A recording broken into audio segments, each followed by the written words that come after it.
What's up, everyone? Welcome to NFL Week 15 Tournament Tactics, where we take a look at the top tournament plays on FanDuel and DraftKings for the Week 15 NFL Main Slate. With me to break it down, the Dream Team, the GOATs. Okay? Of course, we got the Shark Lab to my left, author of Winning the $1 Million Game, Secrets of the DraftKings Million Maker, available on Amazon, B. Dalton, Barnes & Noble, and everywhere that your favorite books are sold. Of course, bookstores. Of course, Josiah, a.k.a. Bob226 is with me. GPP multi-time winner extraordinaire and gilf bait of the show. And finally, of course, rocking the turd hat, Bobby Millions, another turd bet down the drain last week. Come on, man. We got to play those running backs, BobbyWow. What's up? Hey, you nailed it. You nailed it. And here I am as a turd again. So come on. Good to have Josiah back, though. Felt like we were missing something last week. So glad he's here. Guys, I told you last week, when they give you the free money, you take it. My father used to have a saying. Now, it was in a different language. It's not going to rhyme as it should. But in roughly translated, the saying went, if they give you something, take it. And if they're beating you up, run. Words to live by. Words to live by. If they're giving you something, take it. Sharp, free Garendo, free money. So we got a big one, guys, for NFL Week 15. Let's get the old screencast going here and jump right into it. BobbyWow, of course, rocking the turret hat for the show because we did have that Sharps and Garendo versus all the tight ends bet, and the tight ends didn't do much. We got a lot of injuries. Actually, we got a lot of injury news just before the breakdown. I want to go over a little bit of that. It's not a ton. David Njoku out this week, unfortunately. Shoot. I gotta take him off my sheet. Yeah, take him off. He's out this week. There is a backup tight end over there, Jordan Akins, that might be of interest. Oh, please, Jeepus. Yeah, it's not the worst thing. It's not the worst.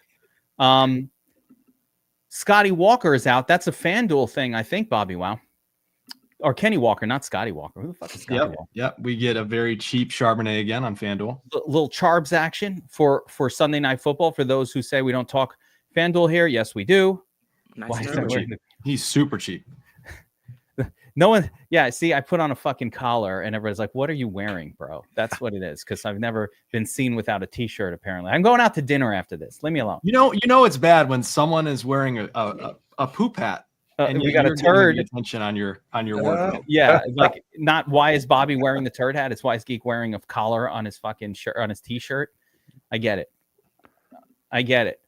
All right, other injury news. Cedric Tillman just ruled out. Not big news, but interesting. For the Browns offense, it's news. Another tight end of interest, and now I can't remember who's my super Smart. Which one? Stone Smart.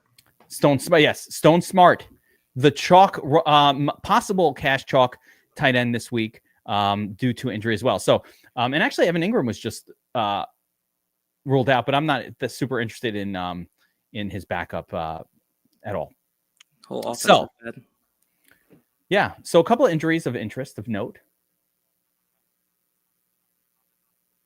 I'm trying to think. No running back value has been presented. The closest thing to it is we're keeping an eye on Bucky Irving, and if he's out, maybe we might get a little bit of value action from Rachaad White, although, that's one to be careful with as well. All right, gents. Let's oh wow, look at that view. That's a weird one. That's a weird one too. I kind of like it. Let's take a look at the matchups for NFL Week 15. And there's one that stands out above them all. A precious game, if you will, that we'll get to. But if we kind of take a quick gander at the domination station and the game time. Actually, let me go full screen here. Let me see if I can. Hang on, guys. Just give me a second. Mm-hmm. Let me try this. No. All right. I'll be messing with it over the course. It's just not working out for me. Why is this not working? All right. So anyway, there is one game that stands out above them all. So take a look at the game tiles here. And you can see 43-point total, 42, 40, pretty standard stuff. Crappy game, right? Not much to like here in terms of the totals or the Vegas odds. This one's a little interesting. Dolphins at the Texans. This stand out for you guys, one of the better ones. I think this has some potential. Not really. I agree. Not me so far. I do think it has potential. Now, in fairness, I've been following Stroud and Tua around. So, those guys have been guys I've liked the last couple of weeks. But yeah, I think that could be a sneaky one. Yeah, I think especially on the Dolphin side, Tua has been so good. Tua has had the best fantasy run, I'm going to say, of his career. I'm going to say this is the best run that he's had. And isn't it crazy? Like without Tyreek smashing too, for the most part. But you know who has been smashing? Waddle, Jonnu Smith, and Waddle. Waddle. When the other guys step up. Remember when I came up with Tua plus Tua? Yeah, a couple of years ago, and then Tua sucked for like the last year and a half. I just realized that's because Waddle has been terrible. Like he has not had the second guy. True. Tua plus Tua is back. Oh yeah, for sure. Right? Am I wrong? I mean, we said it. Well, Tyreek actually did have a pretty good game last week. He scored did, 29. but the stretch in particular, the stretch time. Yeah, I agree with you, Bobby. Yep. But it's not. He's not also been smashing. That was a normal game. What Tyreek had. That wasn't a Tyreek 40. Tyreek was competing with Jamar Chase for like the most exciting wide receiver in the NFL, and now he's just kind of like, oh, we got a good game, we got a 25. Like, all right, who else gets 25s? Like Drake London and Terry McLaurin. Give me the 40, bro. Let's go. Another game that I find of interest, mostly on the Bengals side, is the Bengals at the Titans. Joe Burrow is another one. Look at his game logs. Well, I'll show it in a little bit, but this dude has been en fuego for weeks and weeks and weeks. Of course, he's been in a bunch of competitive games. I'm not sure that this one will match that. I found that during the first look, I weirdly used a lot of players from this Panthers-Cowboys game. Now you're talking. A lot of players, Josiah. I don't know why. I'm like, oh, yeah, I like Rico. I like Chuba. Sure. Oh, Thielen's on there. All right, I'll take a little bit of that. Yeah. Like I was, right, Burns? Little Fergie from that one. Fergie's in a good spot here. I cannot believe how many chalky Chuba weeks we've had to this point. It's just brutal. It really is a lot of chalky Chuba, and he's got no comp. Yeah, we got another chalky Chuba double digit fantasy points almost every week this year, right? Oh, he's been very good. So good. And now, of course, so this one, Josiah, you and I were talking a little before, but Washington at the Saints, non-competitive, no quarterback on the Saints. Don't even know who's starting. Literally, it's Friday. I don't know who's playing. Jake Haener. Is it Haener? Haener, however you say his name, but he is starting. What happened to the rattlesnake? I don't know. Not feeling the snake on that one, I guess, in New Orleans. Well, Commanders defense all day. We'll talk about why I don't think Daniels is that great of a play in this scenario. I can't wait to get your thoughts on that. Yeah, as we get to the quarterback position. But here we go. Uh-oh. Something's happening. I'm feeling a tingle, guys.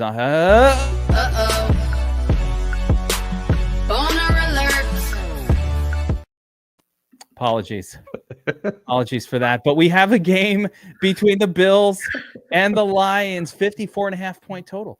Burns, you're the numbers guy. Has there even been a 55-point total game in the 2024 season? Is this the highest total we've had so far? You mean projected? Yeah, Yes. I think so. I think this is. I think the one that was actually close to this was 52.5.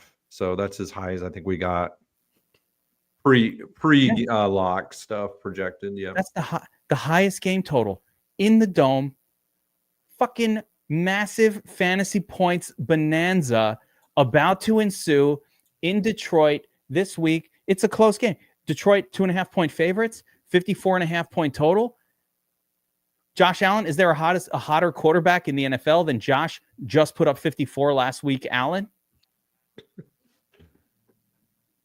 BobbyWow, he's so overwhelmed by it. He got it on mute over there. Can't even deal with it. I can't. He's been so good. It's unbelievable. And, we called him out last week. How about K-Shack rising from the dead to put up a fantasy-worthy score? Oh, K-Shack got lucky, man. You know what was supposed to happen last week? Got lucky. It was supposed to be the Amari Cooper week. 14 targets. Everything was there. It was. The only question Except for the fantasy scoring. So we get to go this week now. It was What supposed should to be be this week? a couple of the games. The rest of these games, nothing's really popping for me. You've got Colts at Denver. Yeah, I guess, right?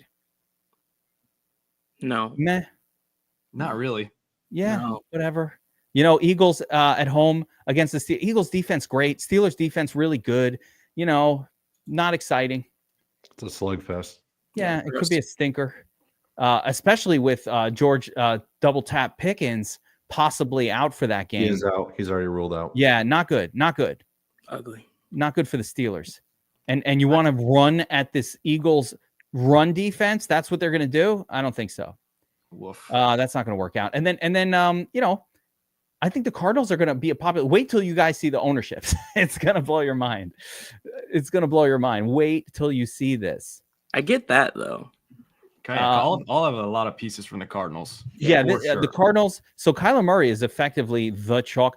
He's one of the higher. He'll be on the higher owned side, I think, in this game. But Kyler Murray, when he becomes chalky, is just always going to burn you.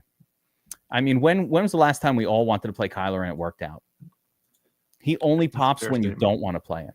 I've liked him a few times this season, so I'm biased. All but right. I understand the concern. I'm with the you. matchup's great though. Mm-hmm. It's great, but you know who it's even better for? Jimmy Connor. It's Oh, just the better. It's a Terminator. running back game. I don't know. We'll see. And then the last game, this one's interesting and made complicated, I'm going to say, by the ankle of Herbert. Herbert is currently projected as I haven't looked today, but last I looked yesterday, he was the highest owned quarterback on the slate. We'll get to that, but understandable with the Bucs defense being as terrible as they've been. But this game has a little bit of appeal as well. I think it can surprise a little bit to the upside. But one stands out above them all. One game to rule them all. This Bills-Lions game, it's just so much better than everything else. So that's my take. That's my take on it, guys, on the matchups. And let me see if I can't make the screen a little bit larger somehow. Oh, I just got rid of the whole crew. I'm just going to put you guys together like that. And I'm going to take the big screen. All right, no, put Josiah up top. Yeah, There please don't. BobbyWow belongs up there. There we go. Oh man. A lot of pressure. All right, I'm doing my best here. I can't adjust this on the fly. But let's get into, I want to take a look at ownerships, guys. And let me see if I can't blow up the screen a little bit so the folks at home can see what I'm talking about. All right, so I've got the quarterback position open, and I'm sorting by ownerships. And looky what we have here. And I'm going to say this out loud. I want to get your takes on this ownership, but we got Justin Herbert and Kyler Murray and Will Levis as the top 3 owned current projected players on this ownership projected players on the slate. Okay. Now I just want to point out all 3 of those guys, and then Aaron Rodgers, and then Bryce Young. What the fuck is going on? People are finally attacking these bad defenses. That's what it is. It's just all matchup based. It's too much with the matchup based. Hold on. Let me. Herbert hasn't scored a tournament winning score one game once this whole season. Once. And by the way, it wasn't such a score that if you didn't have him that week, you didn't win. It was just okay. Right. So Herbert has one fantasy relevant. This reminds me of like Derek Carr for the last 5 years of ownerships. Like, why are you people playing him? I don't understand. I've been wrong about Derek Carr once in like 5 years. And by the way, everybody points out that 1 week, but I don't care. You know how many times I was right not to play that guy? Yeah, David Galindo knows what's up. Why is Will Levis chalky again? That's the bad play. Will Levis doesn't make sense, but the other 2 I'm fine with. Like, I get it. The Bengals defense is bad, and I know why he's chalky, because on the first look video, guys, I talked about playing Bengals defense and got a comment like, you don't know anything about football if you think the Bengals defense is good. Literally, they put that in the thing. I'm like, have you guys watched the offense that they're up against? This is Will Levis. Even in the best spots. Can I tell you something? Jacksonville. I played him last week. Awful play. Yeah. Oh, How he played Jacksonville last week and got a 7. He got a 7. Why are you playing him? The worst defense against the pass. More importantly, like scroll through those scores. His best scores are all under 20 points. Has not crossed the 20-point barrier on the season. What is the reason for this? When Josh Allen is in Detroit, this is why, Burns, I'm so high on Josh Allen.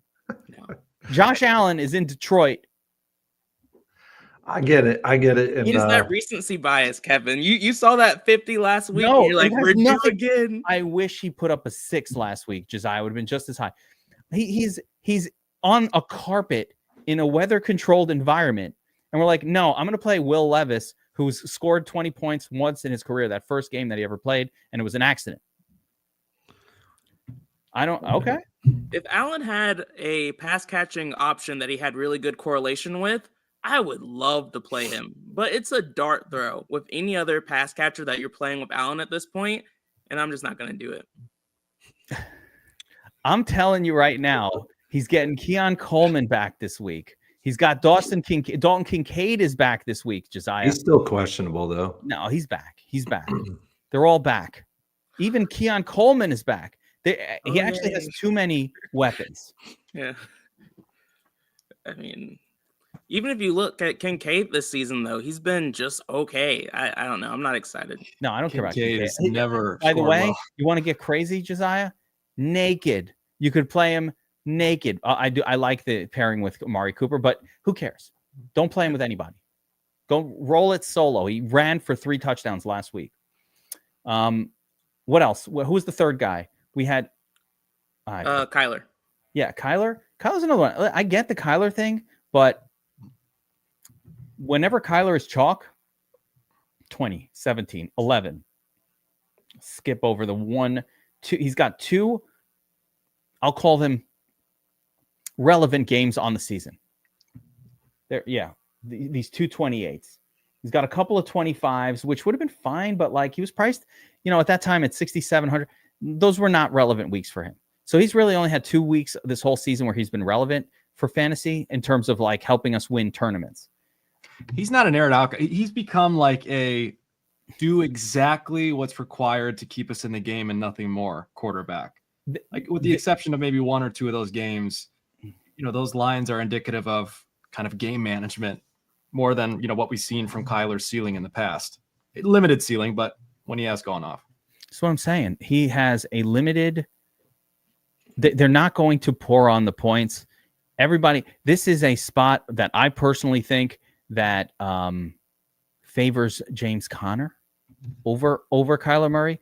This is not an opponent in New England that has really almost any chance of putting a lot of offensive pressure on you.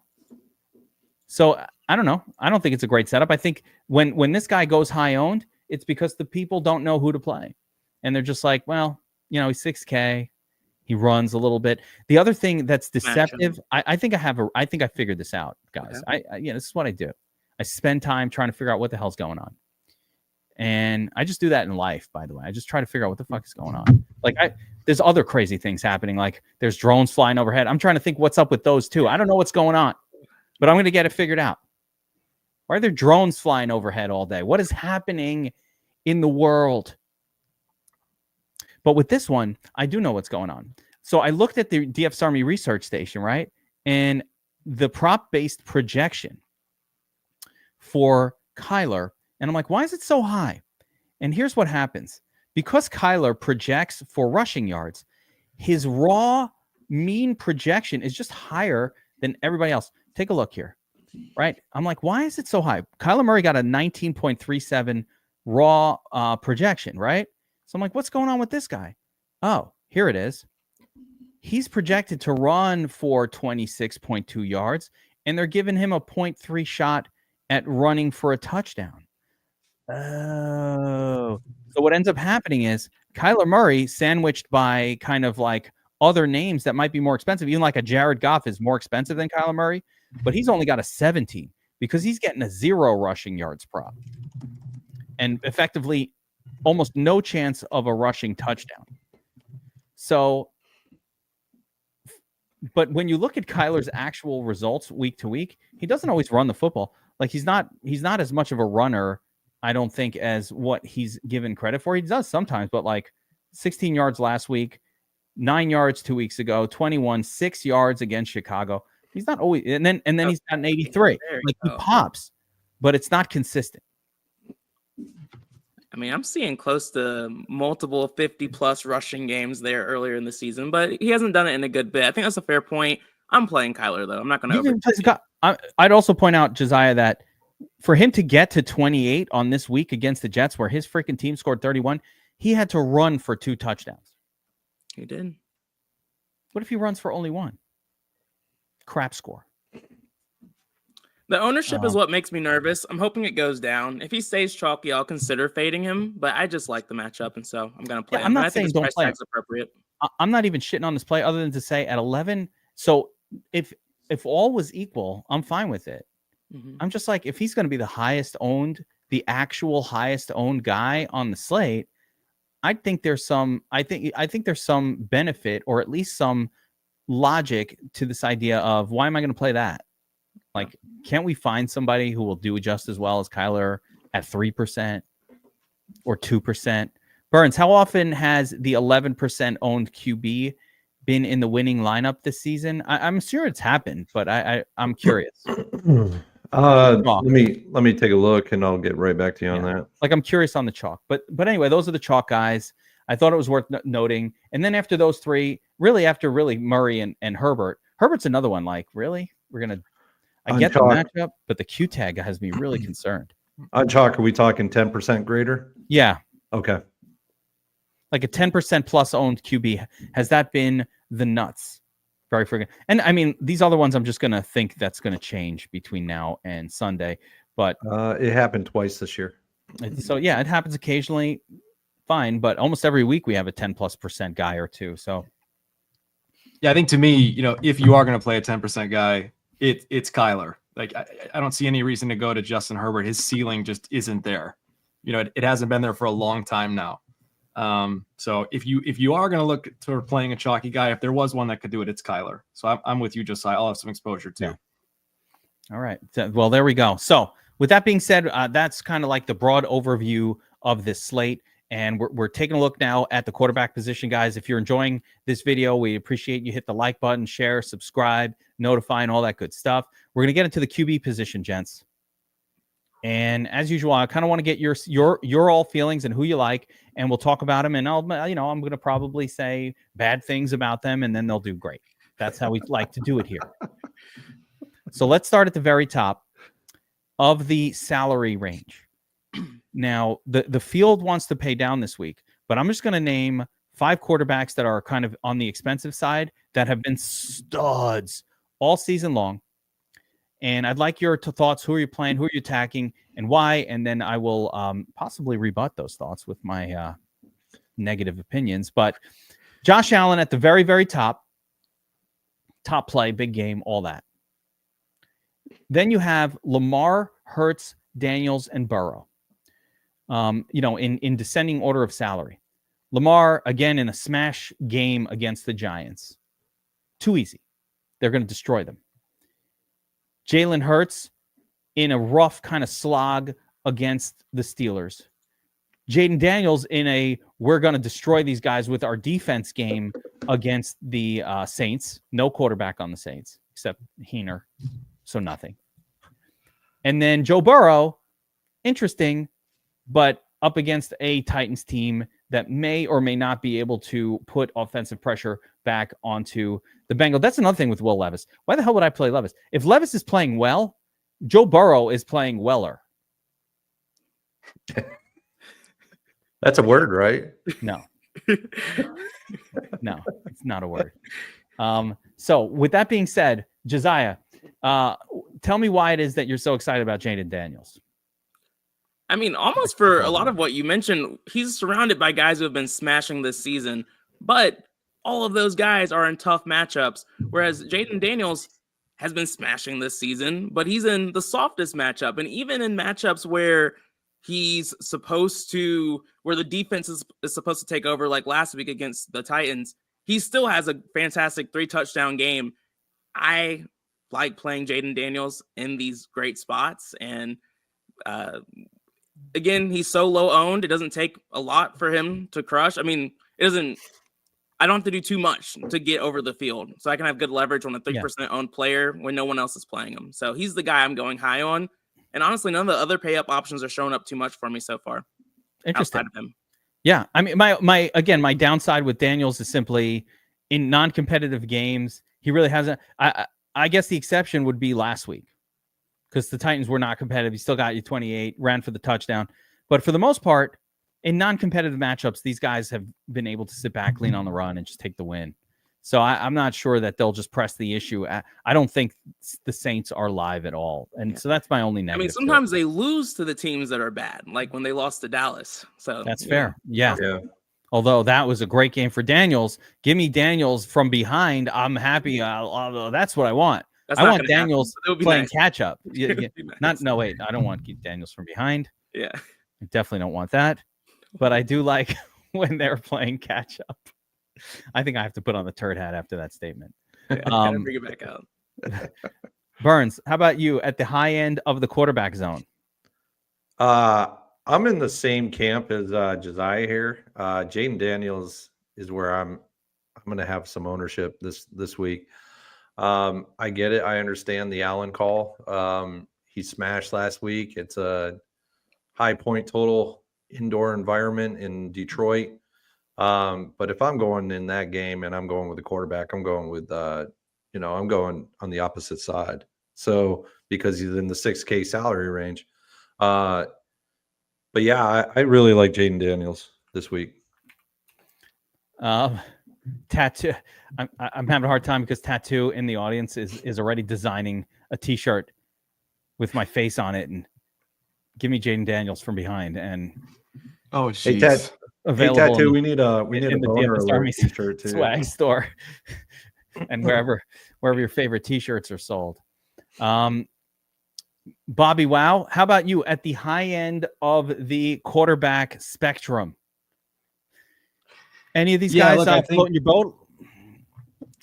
Yes, absolutely. I am not on Daniels. It has nothing to do with Caleb Williams. But it has everything to do with Jaden Daniels has scored 30 points exactly one time this season. And it came last week against the Titans or 2 weeks ago. And it required a rushing touchdown for him. I think this could be a game that turns into a very slow-paced game. You've got Haener at QB. The Saints are going to try and slow the game down, win the time of possession battle, and I think that limits Daniels' upside as well. So for me, if I'm paying up here, it's Josh Allen all day. I think Josh Allen's going to easily be my highest exposure quarterback on the slate. I'm probably going to be in the 25 to 30% range on Allen.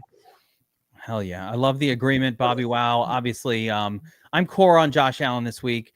I loved Josh Allen last week as well. That absolutely saved my week. The Josh Allen lineups we built in the Players Club during the VIP lineup building stream did well. A lot of multiplier hits with the Josh Allen lineups, obviously. But it's not even that. I wish he had a terrible week last week. I really do. I wish it was horrible because this is not chasing. He has the best matchup of the year.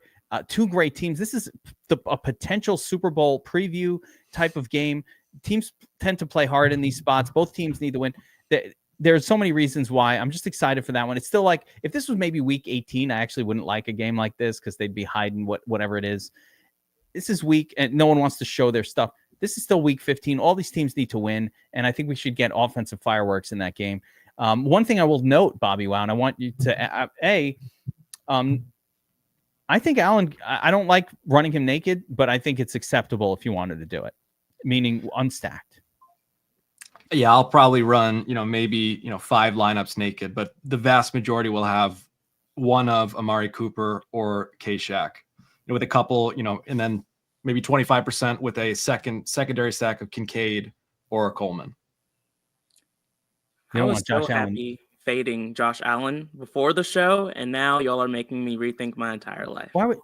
Here's the thing for me. It's his ownership. You're going to get Josh Allen at 3%. It's not like, he's going to be 10, 15% owned. We're going to have 3% Josh Allen here, who's been really lighting it up for the last 7-8 weeks. Fantasy scores haven't shown it because of James Cook vulturing some touchdowns, but that Bills offense is as hot as it gets right now.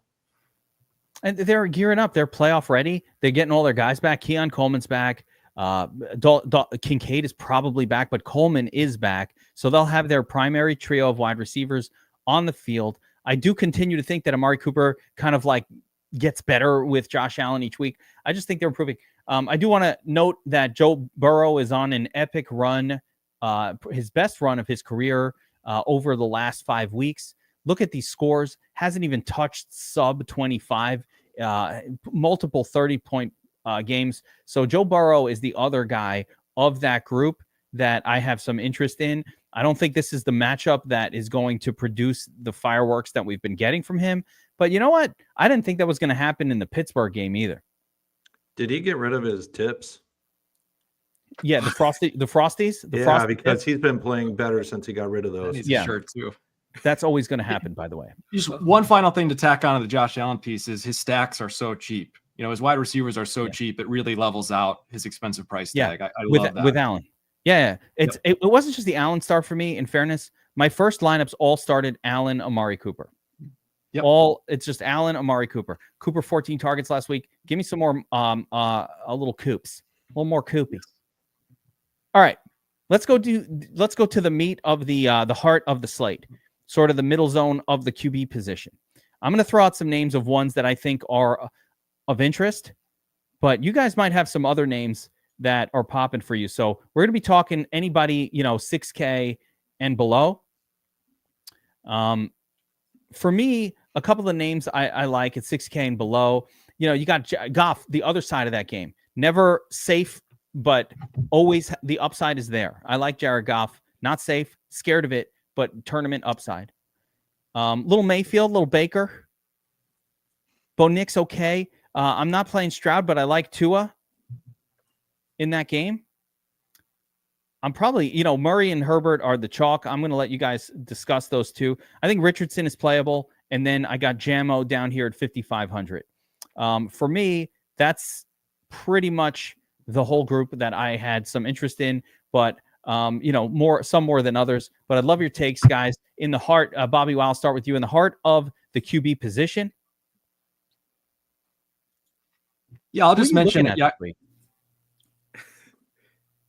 I'll just mention I will have exposure to Joe Burrow as well. Up at that, I didn't realize he was at the top tier. Yeah. So Allen number 1, Burrow 2. Nice.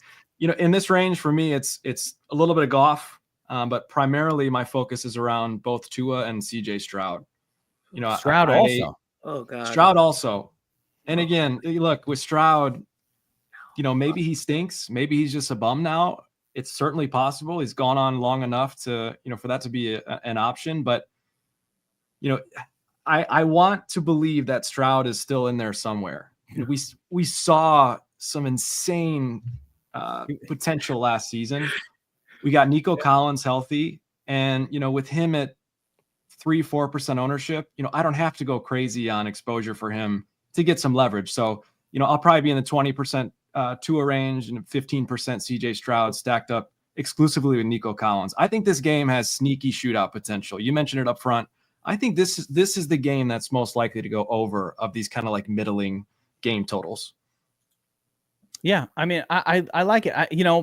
My concern, part of the reason I think Stroud has gone down a little bit is because Mixon is so dominant just this year, and that'll be the kryptonite if there is one. So I would just look at Mixon and say, if you have those Stroud lineups, absolutely avoid the shit out of Mixon. But I think the flip side again, Tua, maybe is he better? He's in my mind, I think he's better at home, but he's just been good. Yeah, he's been pretty good. The only road game in this mix was the Packers one, but he did fine. You remember that cold game? They said Tua can't play in the cold. He was fine.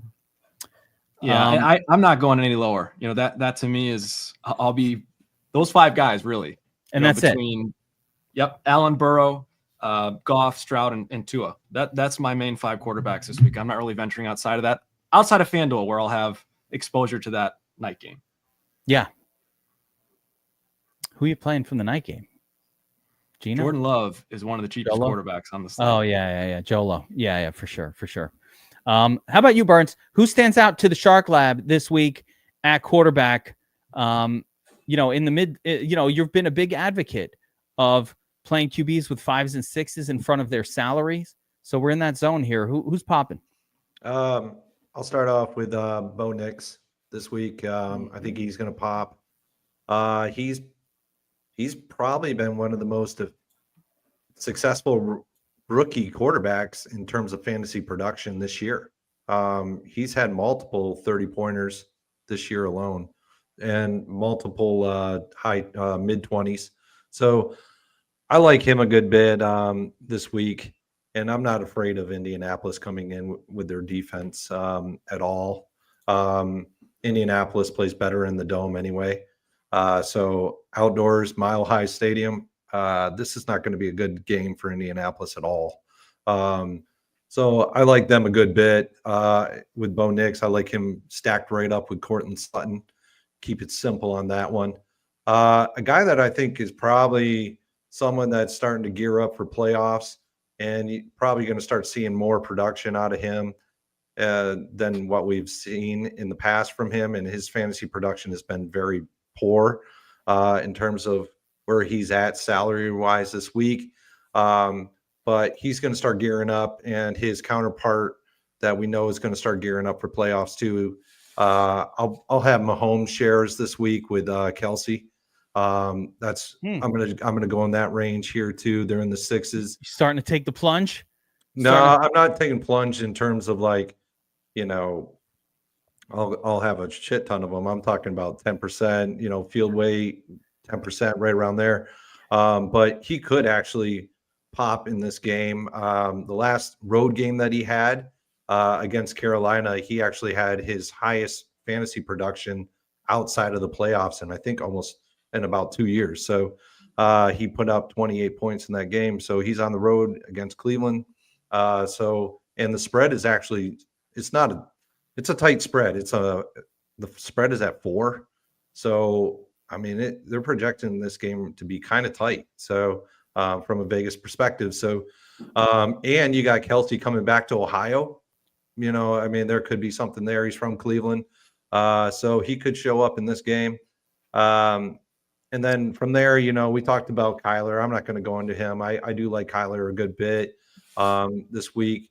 I will have I'm going to probably bounce Herbert off of my sheet if he is on there. Reason why is this game is not projecting to have a high implied team total for the Chargers.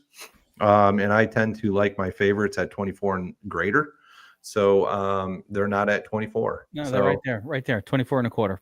Well, they're that must have just updated because when I looked at it earlier today, it was at 23 and 3/4. It's shifting around, but yeah, and I like Burrow too this week. I'll have some ownership in him as well, but yeah, Jared Goff. I like Jared Goff on this side of the game because he is in the 6s.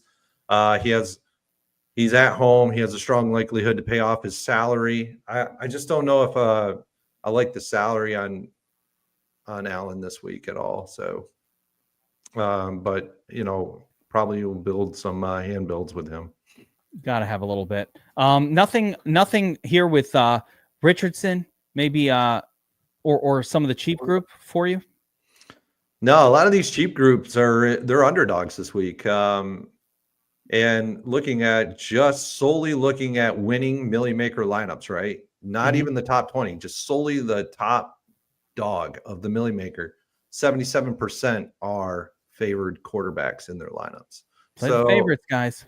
I'm not really liking too many of these underdogs because when we look at the underdogs, a lot of them are not in good situations. So especially with the away underdogs. So I don't know. I'm not liking it. That's fair. Josiah, how about you? What are you looking at this week? Yeah, I don't know. I feel like I'm in a different place than a lot of you guys today, but I think Jared Goff makes a lot of sense for me. I'm not playing Joe Burrow. Baker Mayfield's a wash. Bo Nix, great matchup. Burns went into that in enough detail, but I am going to be significantly over the field on him. Tua's just been really good, and so he's going to make my pool. I can't play CJ Stroud anymore. I was on the bandwagon for a while. His O-line has been god-awful. He hasn't had a lot of time, but I'm done giving him time in my lines. And then Kyler Murray, I'll have exposure to him. Justin Herbert, I'm still on the fence about. guys that we haven't talked about, I think Drake May is interesting. I'm still digging a little bit deeper there. He has rushing upside. The matchup against the Cardinals isn't great, but it's also not one that I'm trying to avoid. What gets me with May is just that I still don't have anyone I like forcing him with when it comes to stacks. And so I'm probably not going to get there, but he's still on my radar. And then the two guys we haven't talked about, they're seeing a little bit of ownership though, but they're favorite quarterbacks against really bad defenses. And so it's guys like Aaron Rodgers, who we haven't seen him look great, but he's starting to throw the ball more. So hopefully he can, utilize some of his talent against a really bad Jags defense. And then Bryce Young, we haven't seen the upside we want yet, but he's showing some signs that he could have some of it. I think taking a shot on him against the Cowboys isn't the craziest thing I'm doing on this slate. I think craziest thing is the exposure I have to Daniels, but Young is someone that I want to have a lot of exposure to, and Aaron Rodgers is another guy there. So, yeah, that's where I'm at. It's funny. I think that game has a lot of potential. Like, it's not a game where either quarterback is standing out to me, but I think that game has potential. I love Thielen. I really like the running backs on both sides. Mm-hmm. So, I don't know. I think I don't mind it. If you want to get a little weird, I don't mind it. Of course, I love that you guys left me my favorite guy. Oh, no. Jammo. Oh, geez. Oh, God. I don't know if you saw my Twitter, but I did a 5-minute video of me just to the song Jammin'. We're jamming. I let it go for the full length of the song. Oh, boy. Jameis Winston, guys, against Kansas City. Listen, Kansas City defense, are they good? Yes. Do they have great cornerback play? Yes, they do. Yep. Do they have a great defense? Yes, they. You know who doesn't care about cornerbacks and how good they are? Jammo. No one's stopping him. What's that? Eldarius Sneed out there? Okay. I'm throwing it his way. Charvarius Ward, he don't give a shit. Throwing it. You know what happened a week ago when Jammo went up against Pat Surtain? Ooh, he's so scary. He's Pat Surtain. He's the younger Pat Surtain. You know what happened? Fucking smashed it. I got another thing about Jammo. Wait, did all right? Oh. Burns, this one's for you. This is specific. Smashed it? Hold on. Yeah, Smash it? Hell yeah. Hell yeah. 17 fantasy points is smashing it? No, that was against what's his name? Not against Surtain. Against Surtain, 38 points. Oh, we're still living on this one score here. Yes, yeah. Pat Surtain. Now I'm going to show you some math, and Burns, you're going to appreciate this. I fucking mathed this shit out. I was in the basement with my numbers crunching machine, and I was crunching numbers, and I want you to notice a pattern. Okay? I have a machine. It's called Enigma. It figures out patterns of numbers. Okay, and we figured out a series of numbers on Jammo, and here's how it goes. Ready for this? Yes, Enigma figured this out. Bad game, good game. Bad game, good game. Bad game, good game. Bad game, what comes next, Burns? Yeah. What comes after bad game in that series, in that sequence? Potentially a good one. Yes. It's fucking math, bro. Bad defense, good defense. I think it's I don't think it's an enigma. I think it is good defense. No, enigma is the name of the math machine I used to figure out the pattern. I think it is a pattern. It's not an enigma. Enigma is the name of the algorithm that I used to discern the pattern of Jameis Winston's scores. It's bad, good. BobbyWow, it doesn't matter the defense. One of those defenses is Pittsburgh. Okay? Well, it does matter the defense, because clearly the better defenses he's been totally shut down against. Yeah, including Denver, who's supposed to be the best defense in the league. Oh, please. Don't with the Denver best defense in the league. Yeah, Pat Surtain. He's one player, please. Yeah. Let me remind you that Jerry Jeudy put up 270 receiving yards against Pat Surtain. Who cares? This is DFS. Jameis put up 17 points, 15 points. Oh, I love Jammo. You know why? Even in the bad game last week against the Steelers, the guy's still out there fighting for you. He's like, it was having a terrible game. And he's out there fighting like, bro, you paid $5,400. I got you 17. Not that bad. No, that's pretty bad. That's not winning a tournament. There's no justifying the 17 points. But I root for JMO too. I think he's awesome. You don't have to roster him though. I'm playing 2 quarterbacks this week, Josh Allen and Jameis Winston. Let me keep it real. It's gonna be a sad week. No one else is even needed on this slate. If you just had those 2, you're fine. You got it all covered. Expensive and cheap. You're lucky I had more than 2 names on my entire sheet this week because it was almost I had a thought that it was just going to be I was going to do my cheat sheet and it was just going to be Josh Allen and no one else. And I was like, I got to throw Jamo in there in case you got to pay down. And no one else. Love this guy. Stack him up with, I thought Tillman was going to be back. He's not. We lost Njoku. So now the stack, if you're playing him, it's got to be Jerry Jeudy. There's no one else. He's throwing it to Jeudy. If Jeudy doesn't Elijah Moore, no? And Elijah Moore doesn't score touchdowns. He's not going to – Elijah Moore is not going to pull the Jamo score up high enough. It's got to be You've essentially Jeudy just given us every reason not to play him. I mean, that's a reason not to, in fairness. Jeudy needs to catch 3 touchdowns. There's no tight end on the team. Without Njoku, I mean, could Akins get 12 targets? Oh, my tomorrow? God. What are we doing here? I don't know. I'm just trying to figure this out. He could. I guess he could. But, man, what are we? Trying to figure it out. Segment. This needs its own segment next time because this is just this is wild. I mean, crazy. This is how it would have been for Tim Tebow, though. So you know what? We dodged a bullet there. Yeah. I mean, Geek, you might as well go for the shit factor and go with Nick Chubb in there too. Throw Chubb in there? Just no. I don't want it. No Chubb. No, Chubb's terrible. The one big negative, you know what? I don't like that Njoku is out. One big negative. No, it's bad for them. It's really bad. Good. That part is not great, but because when they did get the 38, he was actually doing damage.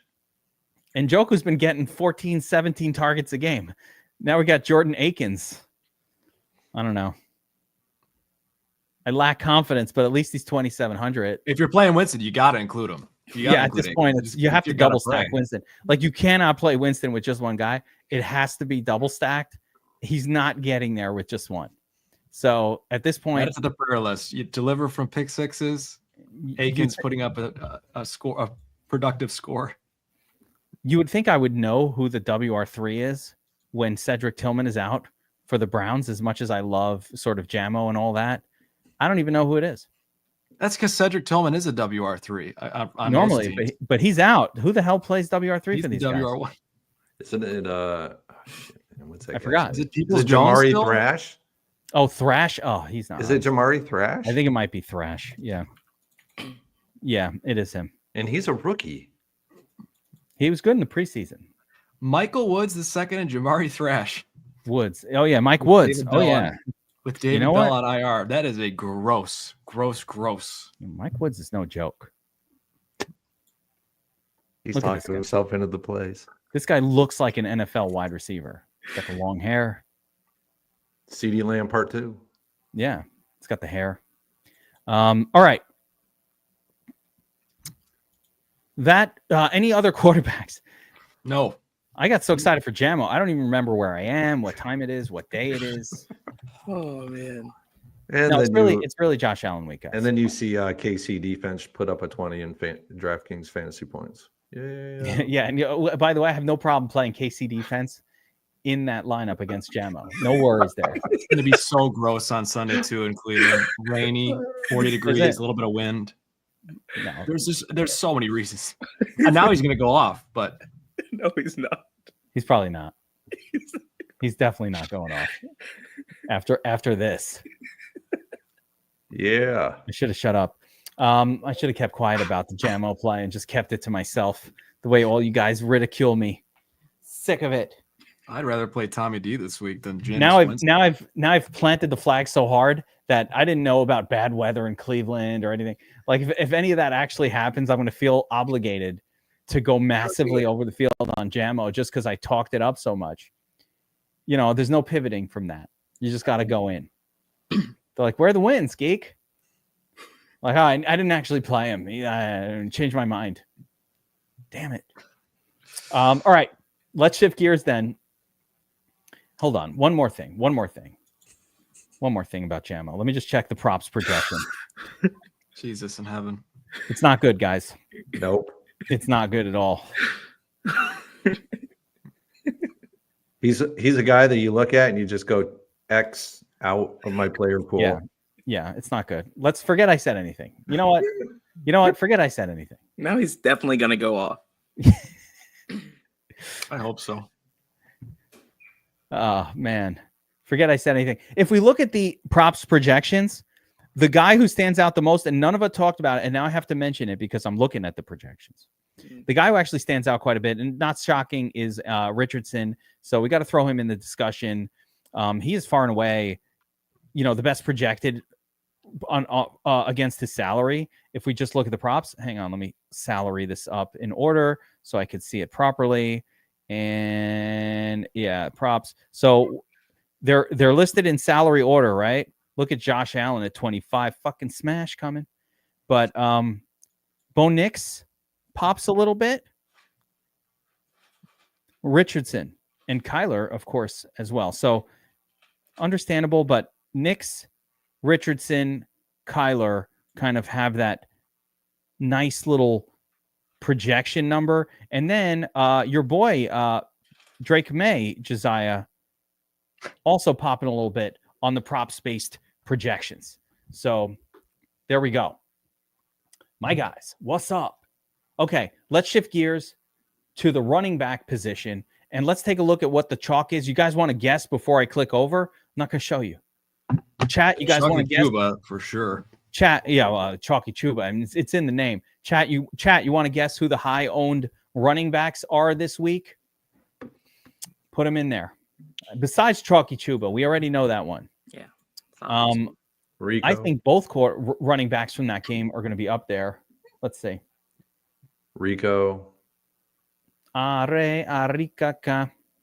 He's top. Rico's Rico. gotta be he's got to be top 3 or 4. Yeah, he's up there. At the top of the list, I mean, these are understandable. Top of the list, we got Chuba Hubbard. Of course, Chase Brown coming off that smash. Love Chase Brown. So much work. He's the 100% best. work share. Sometimes gets 10 targets in a game. Joe Mixon.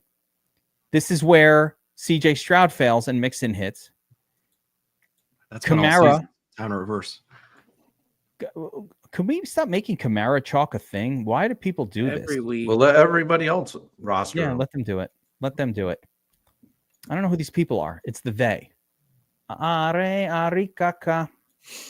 Rico.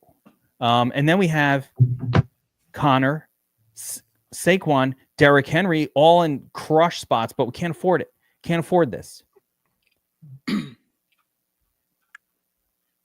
There it is. Primate knows. You're playing JMO and Michael Woods. You can afford whatever you want, Geek. No, but my Josh Allen lineup. So listen, I got Josh Allen in there. I can't pay for Saquon. By the way, I tried to. I spent a lot of time trying to make a lineup where you got Josh Allen there and like a 9K running back. Does not happen. It's very difficult outside of discovering a 3K. Smart. Wow. That there's some value, man. Yeah, even with Stone in there, you can't do it at running back. You'll see. Okay. But because there's no running back value at all. So like you have to basically play the closest thing to running back value is going to be White if Dowdle to me is the value, right? It's a much bigger value on FanDuel. On DraftKings, he's priced at 6K. He's at the right price. It's not like it's not a 5K running back. You know what I mean? But yes, I like him there. So yeah, you got Hubbard, Brown, Mixon, Dowdle, Kamara, Connor, Barkley, Henry. Barkley, Henry is smash spots, tough to pay. And then after that, the rest. Brian Robinson Jr., a little bit underpriced in my opinion, or under-owned probably. Should be higher than this in my mind. You've got a couple of like tournament-only type situations. Of course, the Detroit guys are that for me. Just, I want to take shot. Tournament only. So with this being said, and on this backdrop, let's go to the round table and talk running backs. Gentlemen. Oh, look at this. Charles Butler, 4K in total winnings. Let's go. Love to hear it. Yeah, Breece Hall might play. And that could be interesting for the slate as well. He is finally priced probably more appropriately. No one's going to want to play him because of the way the Jets split the back work last week. And I think that might lead to some low-owned tournament upside. Hmm. All right. So starting at the very top, guys, we number one, let me just overall, you guys, Burns and everybody, are you guys like into the high end? We have some great high price running backs on the slate. Great ones. Saquon, Henry, fuck yeah, right? Devon Achane, Mixon, Kamara. I don't even want to mention the name Kamara with these others. Shame. This is what I say to the field that keeps clicking on Kamara week after week with all these other studs available to us. How dare you? Or you just clap. The slow clap. Thank you. Thank you for that. Keep doing that. We're already golf clapping them for the terrible QB chalk this week. Let's just keep it going. So yeah, top end of the slate here. Josiah, are you finding reasons to play Barkley, Henry, Achane, Mixon? Yeah, I mean, not really. I think the one guy I'm forcing in is Derrick Henry because it's just a smash spot for him, and so I'm going to make sure that happens. And I am playing some of the cheaper quarterbacks on this slate, so it's not super hard to fit him in. But even playing a balanced build with like Herbert or Murray, you get to guys like Henry pretty easily. So Yeah.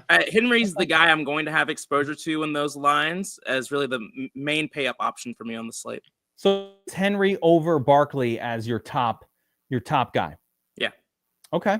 I get it. This is exactly the kind of game where Derrick Henry gets 2 touchdowns and 150 yards. Yep. So it's the setup is there, Josiah. I get it. What about you, Burns? In the high end of the zone, who's the Shark Lab like? Oh, Derrick Henry is buying away the king this week. I mean, he's got the touchdown props and everything. He's a minus 300 to score anytime. Right now, that's crazy. Derrick Henry. And he's a plus 175 to score two or more. So that's crazy. From here, I go right to Joe Mixon in this game. I think this is a Joe Mixon game. And then I think from there it becomes really muddied. Jahmyr Gibbs could actually have a decent game, but I like David Montgomery more than Jahmyr Gibbs this week.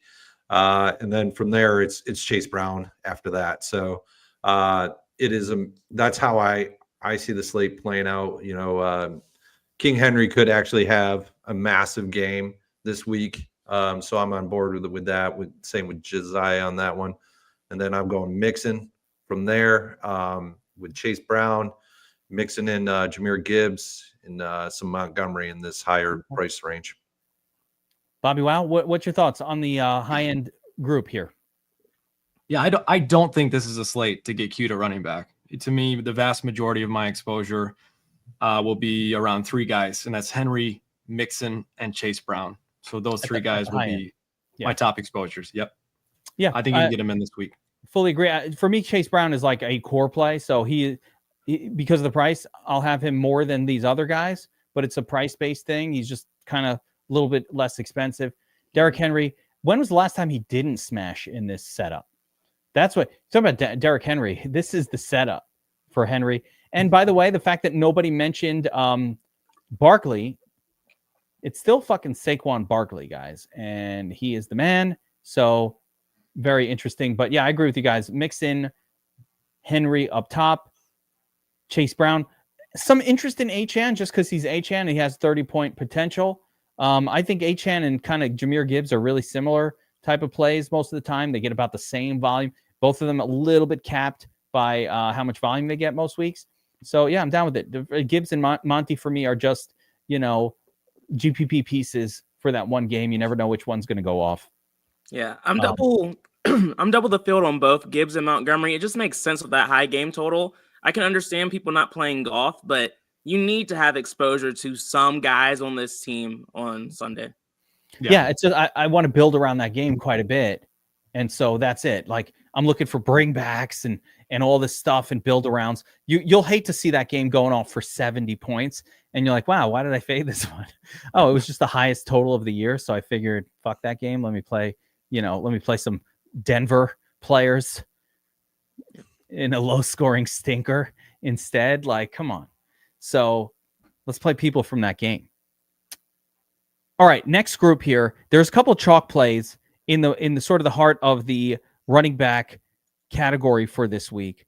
I'm gonna say Connor, Chalky Chuba, B-Rob, and Rico Dowdle would be my group from this zone here, with Breece Hall now popping in my mind as somebody that we might want to keep in our hearts and prayers and our thoughts. Okay.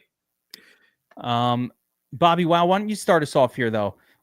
You heard what I just said about the middling salary crew. I think the only other one that I'd be interested in on this entire slate might be Rashad White down here at 58 hundo. If Bucky's out, maybe if Bucky's in, I'll be interested, but I'm worried about the length of time on that Q tag for him. So, and maybe it's no Pollard, maybe, right? Okay. I don't know. BobbyWow, what do you say? Yeah, to me, I think, in this range, I'm dropping down to Rico Dowdle as my primary exposure. And then Brian Robinson Jr. probably is the guy that'll be close behind. For James Conner, we talk about Kyler. When was the last time he made us pay for chalk? When was the last time James Conner made us pay for a chalky James Conner? Conner is not, he does not have, he is yeoman-like scores. Nothing here where if you didn't play him, you didn't win the tournament that week. And that's a whole season of that. What did Chuba do to I'm you? I'm not running after Connor. And Chuba, I think Chuba is in a much more playable spot than Connor is. That's harder chalk to fade. But that said, Chuba's had one good week, over the last couple weeks. I feel like, he's, I guess a 20-pointer you count as a good week. That was not bad. Yeah, you can't take it away. But you're not losing a tournament necessarily with 20 points. And he touched the ball 30 times. That's as much as Chuba's going to get the football. The backup, that's a good defense, though. Yeah, the backup is gone though. He is out for Brooks. Yeah, he's out for the season. But he's been gone. He mostly hasn't played that much. Gone more than he's been here. But no, there's no denying Chuba's in a great spot. He's going to get a ton of touches. I just feel like, man, 30% Chuba. He's not like a min price running back anymore. He's not closer to 5,500. He's 6,500. So if he's going to score 20 points, I don't think it's going to burn me necessarily. Give that man. So here's the thing. Chuba earlier in the season, when Bryce Young was absolutely god awful, was a rough play. Yep. It was a rough play because the offense stinks and it stunk, and so they couldn't get touchdowns. Part of the reason why, like Tyrone Tracy, even with all his volume, rough, right? Because Giants can't score. Now you have sort of like NFL caliber Bryce Young, like not that bad looking out there, Bryce Young. Like, I'm not saying good, Josiah. Don't get excited. I'm saying not that bad. Like it's better than horrible. Now he's like not that horrible. He's looking good. It's okay to say. I'm not going to say good. I'm not going to go that far, but I'm going to say not bad. Good. He's looking a lot less bad than he was looking earlier in the season. And so that causes the offense to have touchdown opportunities or running back opportunities, which has helped Chuba. I think if they play competent ball, then Chuba's, he's a pretty good play. He's as good as anybody. Like, I don't care about the talent. They fucking gave him the ball 30 times. That is a lot of work for a running back, and they don't seem to care. They're just going to keep feeding him and feeding him and feeding him. It's a lot of work, no doubt about it. But again, even Dallas, we look at Dallas, we talk about how bad they are defensively. Their run defense has been much better than their pass defense, and outside of a massive performance a couple weeks ago against the Cowboys, I think it was from Joe Mixon. They've far and away shut the running game down for the most part. So this is still a pretty good Dallas defense. And again, I'm just saying, if there's chalk to fade here, I want to be underweight on Chuba. I think he's too dangerous to full fade, but man, 30+% Chuba at 6,500. I don't know. I can't do it. Me and Prime is like in my mind. This guy, even the slightest reference, and he picks it up. I love it. I love it. Like he's in the chat, but we're on the same wavelength. You guys don't even know what he's talking about. I threw a Wu-Tang reference in there, so insignificant You had to be paying close attention to notice that one.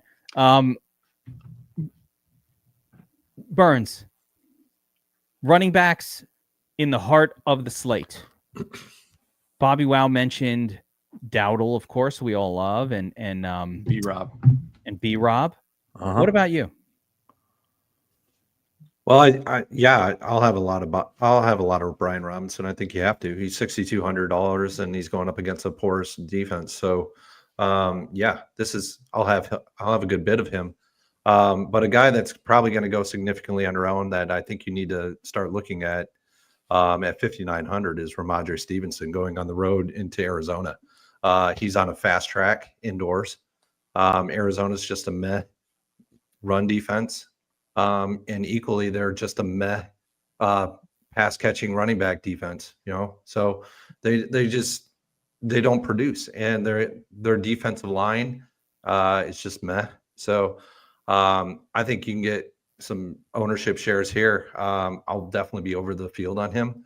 It opens up quite a bit. You compare him with one of the upper salaried running backs.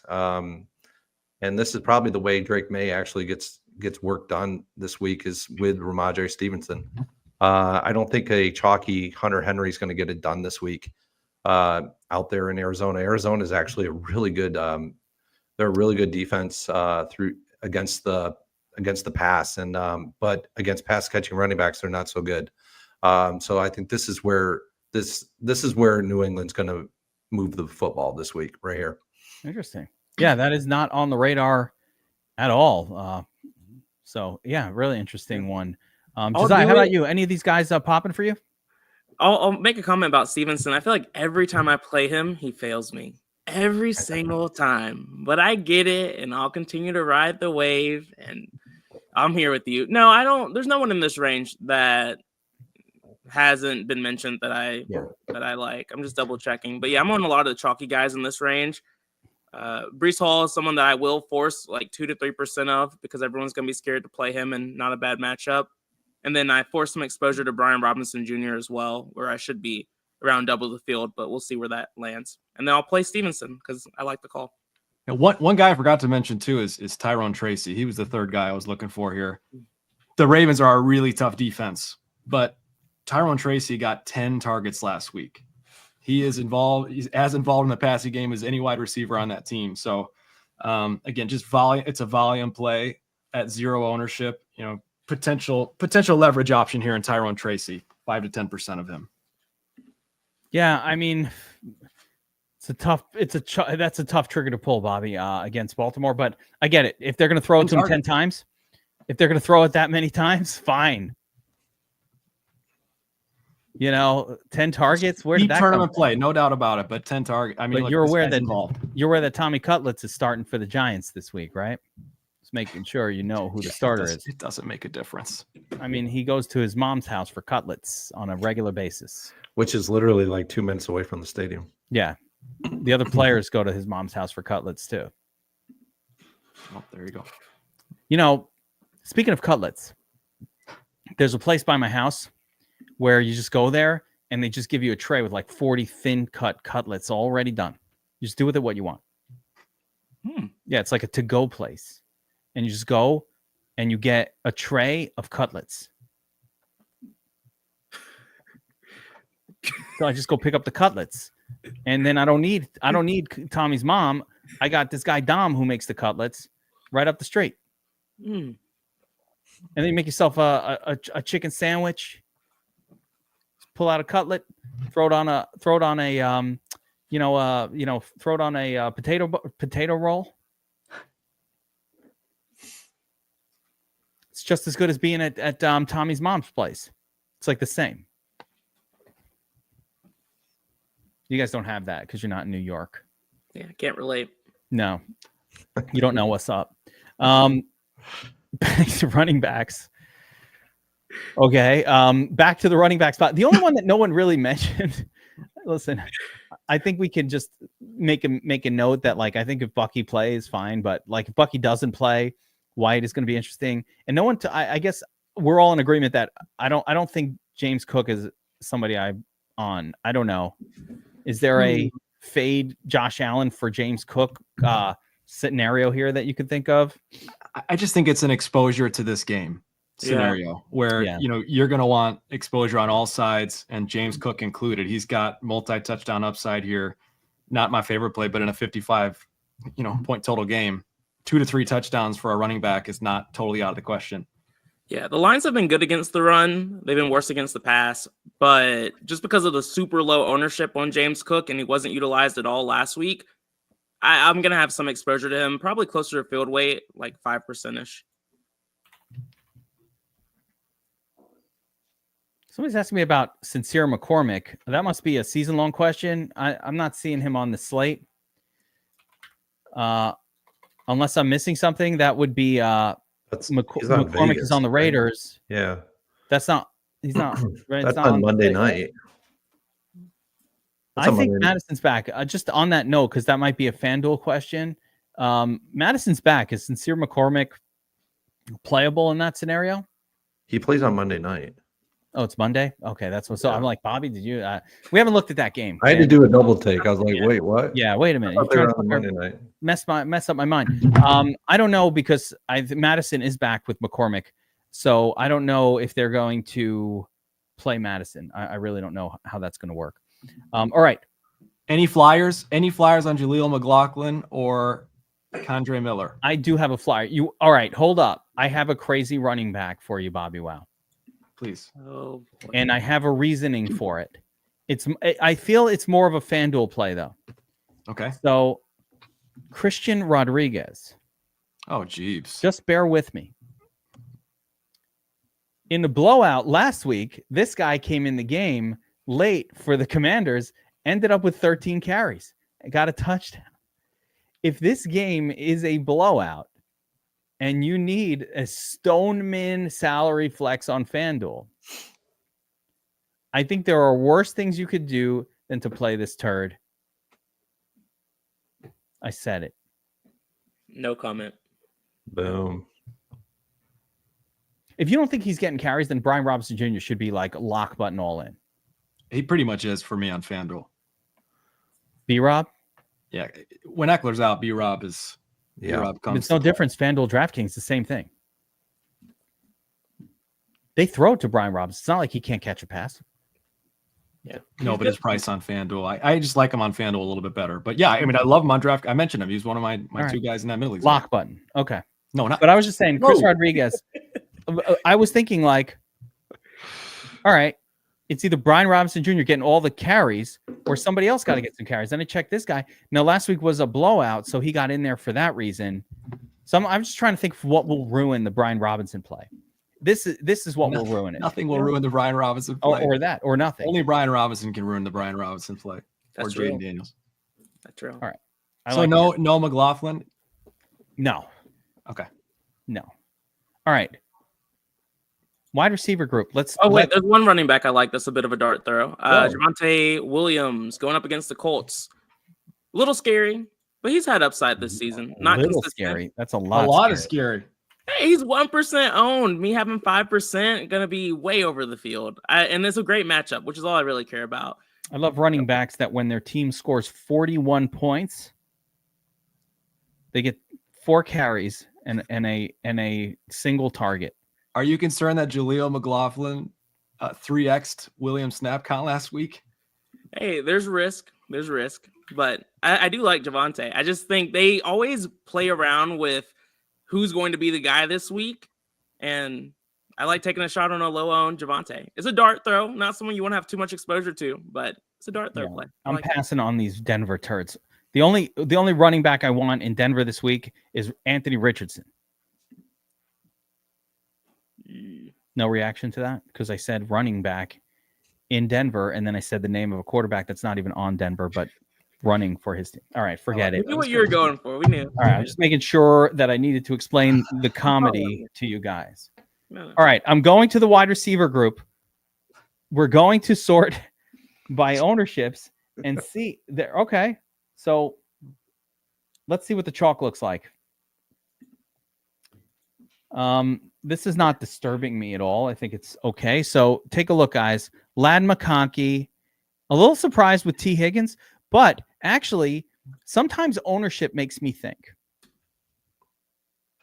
And in this case, I was like, why are people playing T. Higgins, right? And then I was like, wait a second. What's the name of the WR1 for the Titans? Burns, do you know the name of that fellow? You mean the corner? Yes, the CB1 for the Titans. Ladarius Sneed. Yes. Darius Sneed, an elite CB1. So what I think the field is thinking here is Sneed on Jamar Chase. Let's go to T. Higgins in this game. Mm-hmm. Because I was like, why is this guy so high owned? What T. Higgins normally doesn't stand out. I think that's what's going on, Burns. Do you think that's what's up right now? Oh, for sure. Yeah. Yeah. Guys, let us know in the chat who your favorite QB WR combo is, and of course, who your favorite wide receiver punt plays are this week. Who are you saving some salary with at wide receiver? Let us know. Is Sneed even going to play? I mean, if El Snizzles isn't playing, then I think Jamar Chase should be owned massively. I don't show Sneed as being playing. I don't show him as playing. Then why are we playing T. Higgins? Probably because he's lower in salary. Cheaper, $2K cheaper. Yeah, he's $2K worse. He's $3K worse and $2K cheaper. You know what I'm saying? Like, I'd still rather have Jamar Chase. I don't like Higgins unless there's a specific factor that makes him interesting, like the tight end is out or some other elite cornerback play situation. You got Cortland Sutton, Jamar Chase up there as well. So Chase and Higgins up top. But interestingly, Chase and Higgins, chalk, Burrow, nowhere to be found. That's weird. Jerry Jeudy up against also a tough cornerback situation. Very tough. But his quarterback, Jamo. And then it gets like weird here. Marvin Harrison Jr., okay, doesn't have a lot of... Marvin Harrison's priced so low. At this point, he's third priced. Yeah. Josiah, has Marvin Harrison gotten to the point where like he's so cheap it's actually a bargain? Yeah. I mean, at 5,500, he's there with guys like Thielen who don't really have a lot of talent anymore. And Tank Dell, that's literally a dart throw. And Amari Cooper, who we all know isn't that trustworthy by his upside. Marvin Harrison still has talent. And so he's too cheap. Yeah. And he has shown he does have a ton of upside. We just need to see a bit more consistency with some of his route running and stuff like that. But yeah, I like Harrison this week. Yeah, and of course, side note, as the chat is correcting the Sneed thing, he is out. So that is not the reason, that T. Higgins is high owned, and therefore, I think Chase is a better play. Like if they had some elite cornerback, it's another story. But that not being there, I don't know. There could be the narrative where they're trying to keep him in Cincinnati, and they just want to keep throwing them to him and stuff like that. I don't know. I don't believe in shit like that. I don't either, but yeah. Seagons with Christian Gonzalez on him. I get that too. I don't understand the Brian Thomas play. Am I missing something? I guess it's just volume based over the last couple of weeks because he's been pretty popular and he's stunk. Yeah, he's just been. I mean, it is the Jets. They have a good secondary, but if you look at Brian Thomas, he's actually he's just getting so many targets. He's not been terrible. Yeah, 12 targets, 10 targets. It's just the target. He's not been terrible, BobbyWow. I think that's more of a FanDuel perspective. But he hasn't sniffed 20 points since week 7. Yeah, but he got the 18-7, a couple, 16. It's not horrific. I think it's okay. The targets have been there, but his quarterback's bad. Yeah, he is. Yeah, they are. Let's see who else. And then we'll get to like our favorite plays, but a little bit of Ridley up there, similar to Brian Thomas Jr. No one's really there's no real chalk. There's Adam Thielen. Like some of the plays I like a lot are really low down on the list. I love Thielen this week, and he's kind of low on the list. I really like Reek. I'm going to have a lot of Jameson Williams just because of bringbacks in that game. So Cooper, love me. I actually don't want to talk about Cooper because I want his ownership to stay as low as possible on the slate. So with that being said, let's dive into it. Studs and duds, as we like to do here on Tournament Tactics, guys. I'll start top down this time. Did that last time? No, I'm going bottom up. I'm going Josiah first. Be ready. Be prepared. Okay. Is there a question or Yes. top price? I'm mentally prepping you that I'm a Josiah at the end of it. Okay. So, all right, stud group. We got Chase, Collins, Brown, double Brown, Tyreek Hill, CeeDee Lamb, Terry McLaurin, and Mike Evans, all priced $7K or above. This is not the kind of slate when you're locked in on Josh Allen where you could play a lot of these guys, but you're going to have some high-end wide receiver action. You know, Chase has been on fire. Collins, we haven't seen that ceiling yet, but he's looking good. A.J. Brown, no, right? Amon-Ra is the bring back in that game of the week situation. Reek is just on fire. So who do you like here, Josiah, and why? You gave me a warning, then you tried to take it away from me. Yeah, but listen, it's hard to host. No, I get it. For me, I don't have a wideout that's expensive that I'm gonna be significantly over the field on. I'm really just matching the field on a lot of these guys that you mentioned: Chase, Nico, Amon-Ra. Amon-Ra is the one guy that I'm a little bit over the field on just because of game environment, but I'm not taking any strong stands up here. Burns? Yeah, I think the one guy, if I'm going to go over the field on anybody, it's going to be Amon-Ra. I think he's actually priced really well. 7,600 is cheap. It's cheap for him. He's usually 81, 82, maybe even 8,300. So if we're getting that much of a bargain on him, like $600+ a bargain, yeah, I'll take that. Plus, Buffalo, this is where you beat Buffalo. You actually beat them over the middle of the field in short passing situations, and that's where Amon-Ra excels. So this is a game where I think Amon-Ra is probably he's gonna beast mode it. So I like it. Beast mode Amon-Ra. How about you, BobbyWow? Who's your top guy in this crew? Yeah, I would say most of my stackless exposure will come from Brown and Hill. But I will have a significant amount of Joe Burrow and CJ Stroud. So Chase with Burrow exclusively, Collins with Stroud exclusively. Collins has been heating up. He had a double-digit targets last week, just didn't get the touchdown. He's getting there, and I think he's bound to break out here. And again, talked about this game being potentially sneaky. If CJ Stroud can figure things out a little bit, even this could turn into a really interesting, high-scoring game. Yeah, big time. It's tough to pay up for these guys, but yeah, Nico heating up is right. We haven't seen that ceiling yet, but it's coming. No, I can't get down with A.J. Brown. If I'm not on Jalen Hurts, really, I just A.J. Brown is burning your money this year. He's just burning money for you. It'll happen at some point, but even these 26-pointers were burning money. Yeah, if he beats me, tip the cap. Yeah. I think the sneaky play and the one I like. Well, I'm with you guys. They're all Chase and Collins fine. Any one of these guys could be the high scorer on the entire slate up top.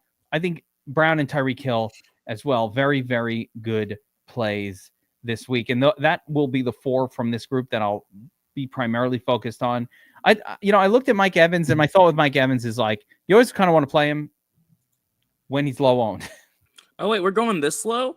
Yeah, well, we did the 7K, and Evans is the bottom of that barrel. Yeah, well, I'll say Scary Terry. He's someone I'm significantly over the field on. But that's because I like Jaden McDaniels. But I'm comfortable playing McLaurin by himself, too. Just at super low ownership, great matchup against the Saints. I like him. Yeah, I guess. I don't know. I think it's like a Jaden Daniels like pairing for sure. I'm not sure if I like him as a standalone. Not because I don't think he's good, but I just like Tyreek Hill so much more, and he's so close in price. But even like when you look at their points, like the last time Terry 4x his salary was not this season. But when was the last time Hill did? He had a good week last week, Bobby. Just one good week. Yeah, but that's not 4x. But when was the last time Hill hit 4x? Last week. It's been a minute. And McLaurin's 200 cheaper. Last week. Yeah, it was last week.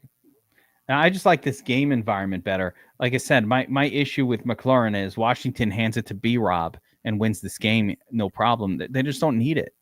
They don't need him.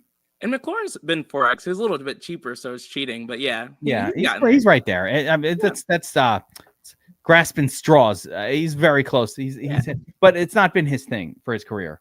It took him 2 touchdowns to break the 25-point mark. Yeah, it's not been his thing. He's not been a guy that's put a monster. I definitely greatly prefer. I think McLaurin does not belong in the conversation with CeeDee Lamb and Hill and Amon-Ra. Like, these guys are so much better long term than McLaurin is. That I'm only looking at a week, and I'm only looking at the matchup, and that's all I really care about. You know, if you're playing Daniels, that makes. I mean, who else are you going to stack him with? Jaden Daniels, Ertz. It's only Ertz or McLaurin, right? Mm-hmm. It's the only people you could stack him with. Yeah. It ain't B-Rob. B-Rob scoring. Yeah. Daniels isn't scoring. All right. Let's go to the heart and soul of the slate and the mid-priced wide receiver group. The previously mentioned T. Higgins is the chalk of the slate, coming off of 5 targets, 2 receptions. I don't really get it, but okay. Then you got Sutton, also just a target hog. If you guys like Bo Nix, I think that this is the guy you're probably primarily considering in stacks with him. I think Sutton's fine. A little expensive for him traditionally, but he's been producing. I don't like him as chalk. Devontae Adams and Garrett Wilson. I don't know. How about you, Burns? Where are you going in the mid zone? I mean, because I like Bo Nix, I'll have Cortland Sutton shares for sure. Little Coso. Yeah, I'll have shares of him. I like the Jet boys. I mean, with Devontae Adams and Garrett Wilson. I mean, they're going up against one of the worst pass defenses in the NFL. With Jacksonville. So it's not that I don't like Aaron Rodgers. I like his pass catchers this week. So like Devontae Adams 1, and then Garrett Wilson 2. So, but I won't have any shares of Aaron Rodgers this week. Those are a couple of guys. And then when we get into the 5s, I'll talk about some other guys that I like too. Yeah. BobbyWow, you like anybody here in the 6Ks? I'll have some Adams. Lad McConkey will be my primary exposure here. And the 6Ks, again, targets, Tampa Bay defense, brutal. And then for me, I'm going down to Waddle, so we'll get there. Yeah, Waddle, definitely. McConkey's so chalky, but I love him. It hurts. It's hard to get off him at this point. Yeah, I guess the Q tag, if you wanted to like be scared away by injuries, but man, part of the reason why I think Herbert had such a bad game last week was with McConkey out. He's just a mess. Without McConkey in there, it's just, it's Quentin Dropston and Palmer's just not that good. So like it's this combination of mediocre Palmer and, the dropper who can't catch a pass. Like it's just a nightmare for Herbert without Lad McConkey. That's why this guy is the new Keenan Allen on this team. He's just got to stay healthy. The beauty of him is he doesn't have to score. He could get you 20 to 25 points without scoring. If he does score, then, there he is. He's nuts. Keenan, man. That's what Keenan always was. I loved Keenan. And he's so much cheaper than Keenan Allen was generally priced. He's priced appropriately. I get it. As a matter of fact, if you look at again, I'm going to reference this tool. It is very cool. And if you don't have this, you should be signed up at DFS Army. I don't know what you're waiting for. But I love this thing that we built this year, the props projection, and you could just look, right? And you see it's a little early in the week for these props, but like it seems like actually a lot of the players do have, not McConkey. You're not getting a reception prop as of yet, so this will change. But you could see, who's popping. Look at Cortland Sutton compared to Wilson, wow. So you could see why Sutton is going to be kind of chalky here. He's got a 16. Everybody around him is in the 15 and 14 range. Devontae Adams up there at the 16 level as well. Let's see at the high end. Where is Amon-Ra? Ooh, what? We got to bet some overs on Amon-Ra. I feel like this projection is low. But Nico Collins Jamar Chase just popping massively above everybody else. Where's T. Higgins? Yeah, nothing special. So there we go. Interesting. Let me scroll down and see if we can find anything at the lower price ranges. Anybody popping? Yeah, well, this is why you got Brian Thomas Jr. popping. He's got a massively higher projection than everybody else around him. I did want to ask Burns if he has any interest in taking a few like deep tournament shots at Malik Neighbors this week. I know it's Tommy Cutlets, but 10, 12, 13 targets at 6,400. He's kind of below those chalky guys at 3% ownership. Yeah, I mean 3% ownership on him. That's pretty good, right? And against a bad Ravens pass defense. It is, and this is really how they're going to go. I mean, he's the de facto all their offense, right? So, yeah, I can see this because they don't have a tight end. Their tight end is meh. Wan'Dale Robinson, meh. So it's Malik Neighbors, yeah. So I could see getting shares of him this week. Dude, I'm not paying up for Malik Neighbors catching passes from Cutlets when he's the same price as freaking Ladd, Keenan Allen, McConkey. It's tough. Or Garrett Wilson, or Devontae, or Judy. Tournament winning upside. I don't know. I'm out on that. You know what I say? What do you say to Malik Neighbors when Cutlets is at QB? I'd unfriend you. That's not how it works. He's out. Fair enough. It's a no for me, dog. Had to ask. It's a no for me, dog. All right. Sub 6K. We got some names. Down here of interest. I didn't talk about Jerry Jeudy either. Let's not forget about Jeudy. Forget about Jeudy. Forget about Jerry. What do I want to forget about? The 235 yards he had last week, or the 142 yards he had? Exactly what you need to forget about, Kevin. You need to take that and remember the good memory and let it go. Let me remember we talked about patterns earlier. Oh no. Good defense, bad defense. Bad game. Good defense, bad defense. Okay. Bad game, good game. Bad game, good game. Bad game. The pattern only works sometimes.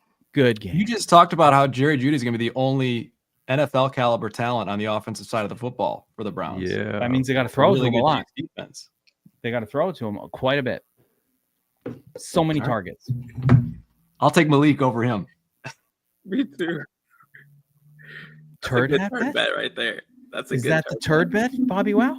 Uh-oh. Is that the one?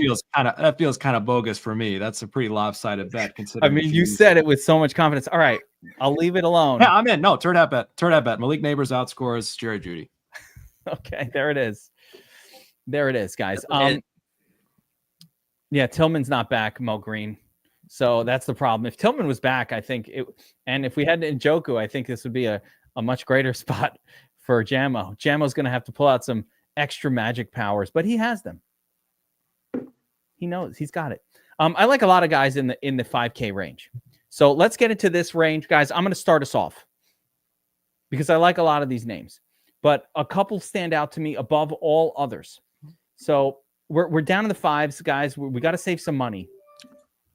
And for me, the two that I love the most in this range starts with Amari Cooper. Yes, I said it already. I love Josh Allen. I'm going to stack him with Cooper. 14 targets last week. Oh, if he only caught a couple more. I had so much Amari Cooper last week. It wasn't even funny. It was disgusting. I had lineups fucking climbing. They're working it up the hill. I'm just like, come on, Amari. One more catch. Yep. They threw it to him. He didn't catch it. Fuck. And it was a lot of that. Yep. It was a lot of that. Was it right there with you, Geek? Yeah, we're straddling the 2 for the 100x multiplier, straddling it. Come on, Amari, one more catch. And then one asshole put 14 lineups in the $27 thousand to first, and I'm just trying to pass that. I couldn't pass it. By the way, whoever that person is, I believe your name is The Professional. What the fuck is wrong with you? Why would you put the same lineup in a high-end, pays only like the top 2% or 1.5% of finishers tournament? Why would you put the same fucking lineup in there 10 times? Like, he tied with himself and didn't even get the 1,000. Like it was his own lineups that pushed himself, out of it, so that those only paid 400 instead of 1,000. And you pushed me out of the money. Fuck you, professional. Whoever you are. Don't be an asshole. Like I was cursing that guy. Why would you do that? One more catch from Amari, and we would have pushed that dude out with his 15 lineups, all the same one. Do you think that guy really forgot to change the lineup, or that was done on purpose? He did it on purpose. Yeah, for You sure. think it's purposeful? Mm-hmm. Like he didn't just reserve and forget to. Because he thinks he's outsmarting stupid. you. It's stupid. It's not smart. It's the opposite of smart. Well, I'm not saying he's smart. I'm saying he's trying to outsmart people. Mm-hmm. Yeah. Well, what's the smartness? Like, I'm gonna enter the Millie Maker the same lineup 150 times because if I finish in first, I'll get to take first, second, third, fourth. It's all the stupid. way down to 150. Yeah. That's the dumbest thing I've ever heard. He does live in the villages, that guy, and he's got like loofahs all over his golf cart. I guarantee it. Multicolored loofahs. Advertising. No one ever answers. And he's the professor at his local high school. I hope not. I wouldn't want that guy around children. He's probably going after That children. person should be nowhere near children. Listen, Imagine he watches this and he's just living his life in horror right now. yeah, like if you're that person that thinks that that's a good idea, you should not be allowed around children. Oh, That's enough. It's a red flag. People who put multiple lineups in a GPP that are the same, that's a red flag. The other name that I really like in 5K range is Adam Thielen. great transition. It's a fucking red flag, guys. You don't want that guy around your kids. Listen, Adam Thielen. I hope I didn't call out the wrong person. Like, was that the name? Did I say? What if it's not the professional? What if it's someone else? Now I've called him out. Thielen 10 targets last week, 11 targets this week. Is this? Did we go back to 2023? Yeah, who is this guy? I love Thielen right now. The only talented receiver on that team. He's everything that Deontay Johnson was. Yeah. Without the youth and the good looks. Because he's older. True. But He's been looking pretty youthful on the field, though. he's looking good out there. He is all. By the way, Bryce Young got better when Adam Thielen just was healthy. Maybe that's what was missing. It was Thielen. No one works harder than Thielen on the field. No one plays harder, and no one wants Bryce to get a big win more than Thielen. So yeah, I agree. Yeah.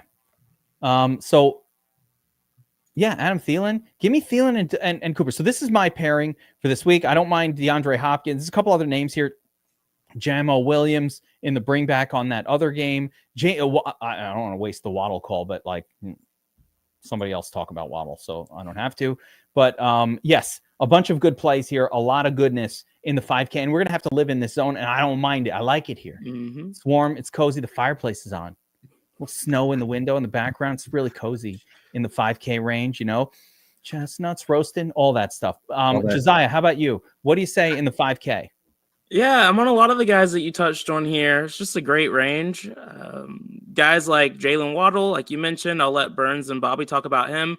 Jamison Williams is someone that I think is going a little under the radar. We know he's very involved in this offense, and I like Goff already, so he's someone that I like in those stacks, but I am forcing him in my lines to make him show up a little bit more, too, by himself. We touched on Marvin Harrison Jr. already at the start. Love Adam Thielen this week. I'm significantly over the field on him. And you touched on Cooper, too. So those are the guys that I like, and sounds like you do, too. Yeah. I mean, you're with me. So we're Team Kevin and Josiah this week. What's up? Let's go. Burns, what about you? Yeah, I'm going to be on all those guys that you guys just named off. So I'm not even going to go back into it. But Jalen Waddle is in a really good spot against the Houston Texans this week. Houston Texans against WR2s are 30th in average fantasy points against, as compared to 18th against the WR1. So this is kind of where I would have a lot of ownership in this Miami receiving core right here with Jalen Waddle. I like him a lot this week. I love it. Waddle. Got to mention Waddle. Look at all these. Where did that come? 12 targets? 9 targets? He's starting to become the receiver we wished he was earlier in the year. Yeah, where's this been? Happy to see it. BobbyWow, how about you? Yeah, I think Waddle and also Jameson Williams will be two of my highest exposures on the slate overall. Waddle in particular. One of the things we've been right on is Tua. Since he's returned, he's really focused on these shorter intermediate routes, and that has been a huge benefit to Jalen Waddle. And I think Tua is kind of settling into that groove, and Waddle's producing. So I love Waddle. Obviously, Thielen, Amari Cooper will be up there ownership wise, and then one other guy. If I'm looking to punt somebody, are we going to punts or no? Yeah, well, not yet. We'll do that. We'll do that zone. Yeah. I think we're all in agreement on the core four there. Yeah, we love them. The only two names. So the two names that no one mentioned, and I think it's telling that no one really talked these guys up. We're not like super excited. Ridley and Brian Thomas Jr., who are some of which are going to be like Brian Thomas Jr. is going to be very chalky on the slate. Gets a lot of targets. Mac Jones against the Jets. I don't know if that's the best of times to play him. I don't think that Ridley is the worst play in the world. That's the best thing I could say. I think Ridley will continue to get lots and lots of targets. It is Will Levis. He's not very good, but the Bengals defense is not great. So I think that there is an argument where Ridley is a reasonable play. He was part of my big GPP winning lineup back in week 10. So I do have some love for him. The difference is, it's not often that you have legitimate a wide receiver, four of them, lower and cheaper in price than Ridley is. His benefit is that he's been really cheap and he's a target hog, but that kind of gets overruled a little bit when you've got guys like, Waddle and Thielen down significantly lower priced. Even Hopkins, by the way, let's not, Hopkins gets targets too. And he has that upside as well in this price range. Let's shift gears to the punts. What are the punts, guys? The punts, listen, we can't always play expensive wide receivers that are awesome, right? It's late year. We're going to have to pay down somewhere. Maybe it's at wide receiver. Maybe it's not. But usually you can find a wide receiver that pops off that no one's thinking about. So let's go under 5K, guys, and give me your favorite overall play and then your second favorite. Give me two. Under 5. If you don't have, that's okay too. I'm not even sure I have two players under 5K that I'm in love with this week. There's a couple here and there that are popping a little bit, but nothing that's making me do backflips. BobbyWow, who's it for you under 5K? Yeah, I think if I'm gonna go any lower than the guys we discussed, it's gonna be below 4K, and that for me is Jalen McMillan. McMillan, he's kind of slowly been filling into Chris Godwin's role. And, we've talked about him throughout the season. He's a really talented wide receiver that has a place in the NFL as a number 2 wide receiver. I think with Baker in this kind of middling zone here, trying to navigate an offense without Godwin, McMillan stands to benefit as much as anybody else. So, I like his upside at 3,700. He played, I think he played as many snaps as any other wide receiver last week, including Evans, and he's a clear number 2 guy. So McMillan for me is the punt. Okay. I like it. I don't have one, but I like that McMillan call though. There you go. Burns, you got anybody cheap here for us that will allow us to afford some of these studs? The only guy I'm really going to probably target is with Stacks. And, they're 18th ranked against the middle of the field. And that is probably Devon Vele with Denver. He's been really good for them. And, you can get him at $4,200. That's pretty cheap. So, yeah. Since we're doing one turd rather than two, my guy this week is going to be the previously known but never really used by us, Keyshawn Boutte. I think we go back to Boutte. You know what, Bobby? It's the turd zone, but he's getting it consistent. He gets 6 targets every single game. It's just like, is he chalky? Is he like 10%? No, he's not chalk. No, that's what I'm saying. He was chalk a few weeks back. Now no one plays him anymore. He's now as low owned as it gets. So that's acceptable. Yeah, it's just a low owned, he'll get you a few targets. I was struggling. This is another thing. It's late in the season. And for everybody's watching, it's late in the season. The algorithm knows who's good at this point. When these guys are cheap, they're cheap for a reason. Without some sort of catalyst, they're just okay, These guys aren't good. Little catalyst like on your guy, BobbyWow is just like, wow, he popped last week. So YOLO, let's go back to it, right? Like maybe I used to think that was kind of chasing, but what do you want? Guys who never score a lot? Like him popping is great. All right. At least he can do it. So there's just not that much. Somebody mentioned an interesting one in the chat. Mingo in a revenge game. What? Any Mingo revenge narrative? I'll be so mad. I can't even think about that. No. Who was it? Was it Mingo? Mingo Yeah. revenge. It's Mingo. Yeah, no, it's a disaster. Stop with that. Enough with that guy. Yeah, I mean, that's about it. So, well, I know, Geek, you mentioned Anthony Richardson earlier. Have you given Downs or Alec Pierce any thought? Yeah, I like Pierce. I like Downs a little bit. Not Pierce in this one. I like Downs a little bit. He seems to be like the best wide receiver on the team. Then I started thinking about Pat Surtain and who's he's going to be on and wouldn't he be on him? And then I was like, should I really fuck with this? But yes, I did think about it. Yeah. And then I was just like, I tried to convince myself, maybe I shouldn't mess with it. Yeah. Because I don't know who Surtain's going to be on. Is it this guy? Is it Pittman? I don't know. Yeah, you would assume Pittman, but I don't know that. Well, I don't know. Josh posted. While we're talking about blast from the past here, min price guy. If I had to choose a min price guy, give me Devin Duvernay. Stoneman 3K. What team is he on? He is WR2, WR3 for the Jaguars. Got 4 targets, 3 targets. Stoneman.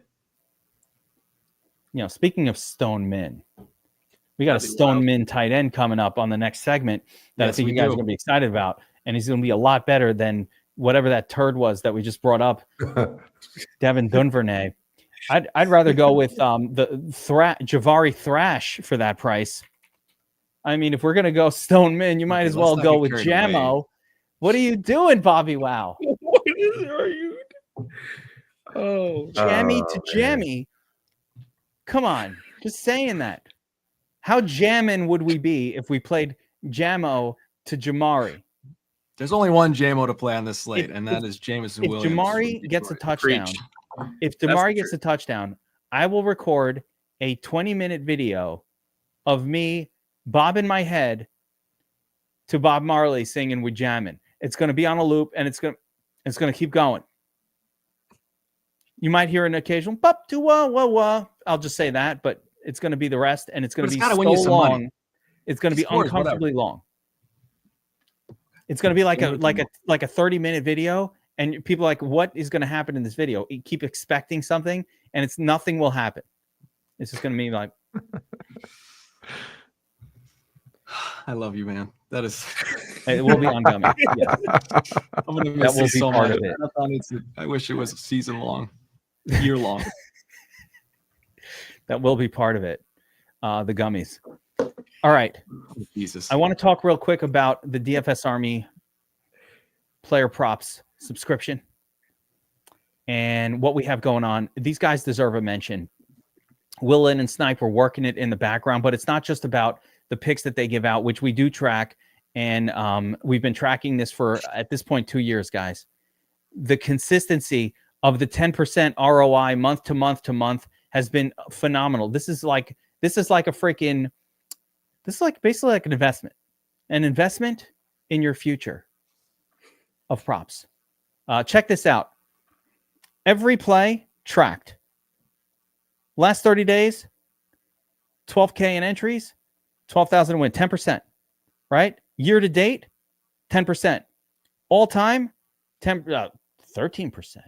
Not bad. So I want to give props to the Players Props team. And the reason I'm mentioning it today, so this is a subscription we have here at DFS Army. You want to check it out, DFS Army Props and Pick'em subs. We've got a Proptimizer for prize picks, sleeper, underdog, DraftKings Pick 6, parlay play, hot streak. It goes on and on. Coming soon, better, and any other Pick'em game that you could possibly imagine. A new Pick'em game shows up, let us know. We'll make a Proptimizer for it in a week. Take a look at the Proptimizer tool, right? Should we play Jaden Daniels? I don't know. Check the Proptimizer. Should we bet him? Maybe. Right, check it out. So Jaden Daniels Over. Oh, Josiah. This one's for you. Let's If you're on pick 6, it mildly likes the over on Jaden Daniels passing yards, even though he rarely gets there, as you can see. So he rarely gets there. Last 15, you can get the results. You can see all the sportsbook markets for any play that you want. This tool is spectacular. King Mana, this comes with everything. There's one prop sub. We don't do it sports specific. When you do the prop sub, you're in there. I believe we have it currently at $35, and that's why I'm mentioning it. On January 1st, this sub is changing to $49.99. This is competing with our Sharp app product, and I cannot have the pricing that different, so we're going to level it out. You get Will Lynn and Sniper along with all of the Proptimizer tools. It's currently $35, and I suggest strongly that you sign up now because the price is going to be up on January 1st. The other thing is, listen, I showed you the tracker. We have tons of people signed up. If anybody out there says that tracker is false, this thing has been hitting at 10%. The Sniper and Will Lynn give out their plays in the Discord every single day. It's nonstop. It's actually difficult to follow along with all the plays. That's how many plays, but that's how much action you're getting. So I advise anybody who's interested, this is a great sub. It's a money maker. You follow along with Will. You follow along with Sniper. You use the Proptimizer tool. You just bet the heavy favorites. Whatever your game is, right? You like Prize Picks. Prize Picks is the most popular right now. The Prize Picks Proptimizer is awesome. It gives you both a market-based projection and an actual a bottom-up projection for each player. So here we go tonight. What is this? NBA. It looks like Keon Johnson over 5 assists, rebounds and assists on Prize Picks is a smash play. Should be priced at minus 405. Consensus is at 6.5. So what this tells you is Keon Johnson right now, look at him smashing that number every day. You should be playing the over 5 rebounds and assists on Keon Johnson tonight on DraftKings or on what is this? Prize Picks. But beware of a guy. Why is there only one market? We'll see. I don't know. A huge shout out to Beavis as well. And by the way, yeah, one of the cool things about the prop sub, and that is in the DFS Army Discord under player props. You guys who are VIPs, you have access to it up through December 31st as well. So if you're a DFS Army VIP subscriber, you already have access to this, and you've had access to it, and you'll have access up until December 31st when the new thing kicks in. So a little advertisement for the DFS Army prop sub, and those guys, Sniper and Will, they kill it, man. They work hard too. Like Will is up all night. I get pings from Will in like a bet put in on like Korean baseball at like 3 a.m. It's crazy. And even in game, they're popping live plays. They really, really don't screw around. This is money in the bank. You shouldn't. I don't want to hear anything about money. These guys are producing a 10% ROI. All you have to do is follow along. You're paying $35 a month, and they're making $1,200, $1,500 a month. And they're doing $20 bets. These are not $100, $200, $300 plays. They're making $1,200 on $20 and $30 and $10 tickets. It's really fun. It gives you a ton of action, and it's the best deal around. Will Lynn is an actual genius. Literally. Yeah, like Will Lynn is like a scary math prop genius guy. Sniper's awesome. Will Lynn is like a scary genius guy. Like I'm like, holy shit. I went to MIT or the California equivalent of MIT. What's in California? Cal Polytech. Yeah, that. Like he went to the California MIT. He's Asian from like, Singapore or like the smartest Asian country, Taiwan. Which one's the best of the? Which one's where the smartest people? Any one of them is better than Taiwan or Singapore. It's one of those. Jesus. Any one of them is good. That's who you want. Oh, Kevin. All right, you guys, whatever. You know what? I keep it real. Sometimes when keeping it real goes wrong, you ever see this? You ever see the skits when keeping it real goes wrong? The Chappelle skit. Look it up. Sometimes keeping it real goes wrong. All right. Tight end position. NFL.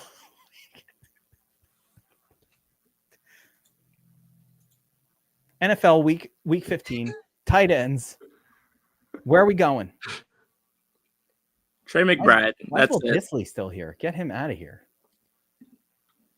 You just play Trey McBride and you'll be good. No, I can't afford it. Too expensive. Really? Too expensive. Oh, you are paying up with Josh You got to Allen. pay down. Sure. You got to pay down at tight end this week. I've made lineups already. We just couldn't. The four of us, Josiah, you yourself were like, I don't have a punt wide receiver under 5K. You got no one, nothing. So far I don't need it, but it did help putting McMillan in some of these lines. All right. I lost my whole train of thought, and time is running low on this show. Tight ends paying down. Yes, I should have done the player props promo when we're running low on time. So we're just going to go real quick at tight ends here. Josiah, give me your 3 favorite tight ends this week. Trey McBride, Zach Ertz, and Stone Smart. Stone Smart, love it. Zach Ertz, because the love for Jaden, I get it. Burns, how about you? Jake Ferguson, Juwan Johnson, Dalton Schultz. Okay, Dalton, really? He's 3,300. Oh, I might have to start him in the DFS Army Staff League. I got Njoku'd. 33. He's 3,300. Miami's 20th in average fantasy points against tight ends. A lot of the metrics are really just showcasing, but Dalton Schultz has also been in really good spots earlier in the year, throughout the course of the year, and he just hasn't hit. So this is why he's 3,300. If he hit in those, he would be 4,300. There we go. BobbyWow, how about you? Yeah, I think I'm pretty similar. Stone Smart is going to be my highest exposure, and then I probably going to end up with Travis Kelce quite a bit. And honestly, I'm not in love with any of these guys. Hunter Henry and Sam Laporta will probably be the other 2 guys I'll have the most exposure to. Yeah, I was waiting. I wanted to see if anybody said Laporta. Hell yeah, I'm playing Laporta as part of that game. That's what I'm looking for. Stone Smart, sure, but Jordan Akins in the David Njoku role, take some of that. Hey, who's the tight end? Who's the tight end after him? Akins after Akins? Yeah. Oh boy. You mean the one who's actually going to score? Yes, that's what I was going to go towards. I think his name also starts with J. Oh. I don't even know. Janu Smith, possibly. Yeah. Tattoo. You trying to rub it in? I got a big 0 from Cooper Kupp in the staff league. I'm so salty. I should have won that damn league. And I got other things to talk about that league, but we'll save that for another time. I really hope Njoku plays. That will change the whole slate for me. If Njoku plays, obviously I'm not playing Akins. That's a great play. Like what is he? 5,100. Yeah. Yeah. I'll take that one instead. Interesting that you said Schultz, Burns, and no one said Hunter Henry, who's chalk. I like just getting off the chalk. Right? Wow. Did you say Henry? No. I did, but that's okay. Oh, you did say it. I thought you were getting off the chalk. Oh, okay. I said Henry and Laporta. Oh, okay. Yeah. Henry and Laporta. Okay. Yeah. And that. Laporta, of course. Laporta is the bring back on that. Yeah. Reed. Reed. Remember Jaden Reed last week? 0. Oh, nothing worse than a donut. Burns, we are almost out of time here. I need defenses this week. I'm going to, what is this? Josiah, do you think it's acceptable that the highest owned defense is the Saints? What? Yeah. No, I'm not doing that. What are they doing? Giants? This is not right. Hard pass. There's no way this is real. Owned? None of this is good. All of these have one thing in common. These defenses all stink. Yeah. Forget sorting by ownership. It's not going to work. I could see the Chargers. Maybe. I could see them. They're at home. Yeah. I can see why they're getting that ownership. Let me just put it that way. You know what? I can't see the Browns against KC. No, thank you. Any of this. There's my wife texting me. It's close to the end here. She's like, get your shit together. Let's go. Let's meet is tomorrow, though. It's not tonight. I have another plan for tonight. It's a whole thing. Oh. It's way too much being out of the house for my taste. Haven't left the house in 3 months, and now you want me twice in one weekend? I don't even know how to be around people. I'm with you, man. Yeah, I don't even know how to be around anybody. I like the Ravens. So a couple that I like here, Burns. Yeah. Obviously, the Ravens are awesome. I like. Yeah, they're going to be a good play, but they're 4K, 3900. Yeah, against Cutlets. But yeah, we don't like paying up. Yes. Chiefs acceptable. I mean, yeah, the Chiefs, that's about as high as I would go. I mean, but they're 3,700 too. You want to get to the Ravens if you can. But If you can, yeah, if you can reach them. Broncos 3,200 against the turnover machine that is Richardson. Yeah, them. Obviously, that's a good one. I'm still not done with all my defenses yet and going through all the data, but first blush, it's Denver.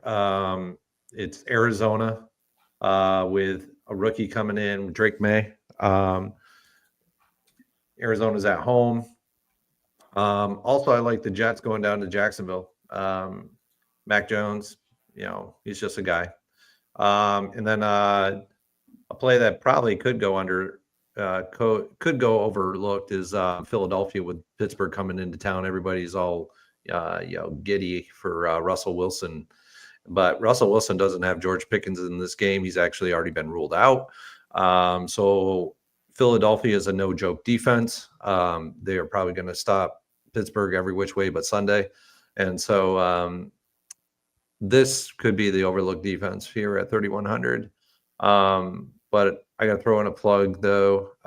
Thursday nights, guys. On Thursday nights in the crease, it's a hockey DFS show that features at Tattoo Freaka, at Sean Hoy, and at Darth Pasta, as well as myself. And those three guys are the heart and soul behind all the NHL.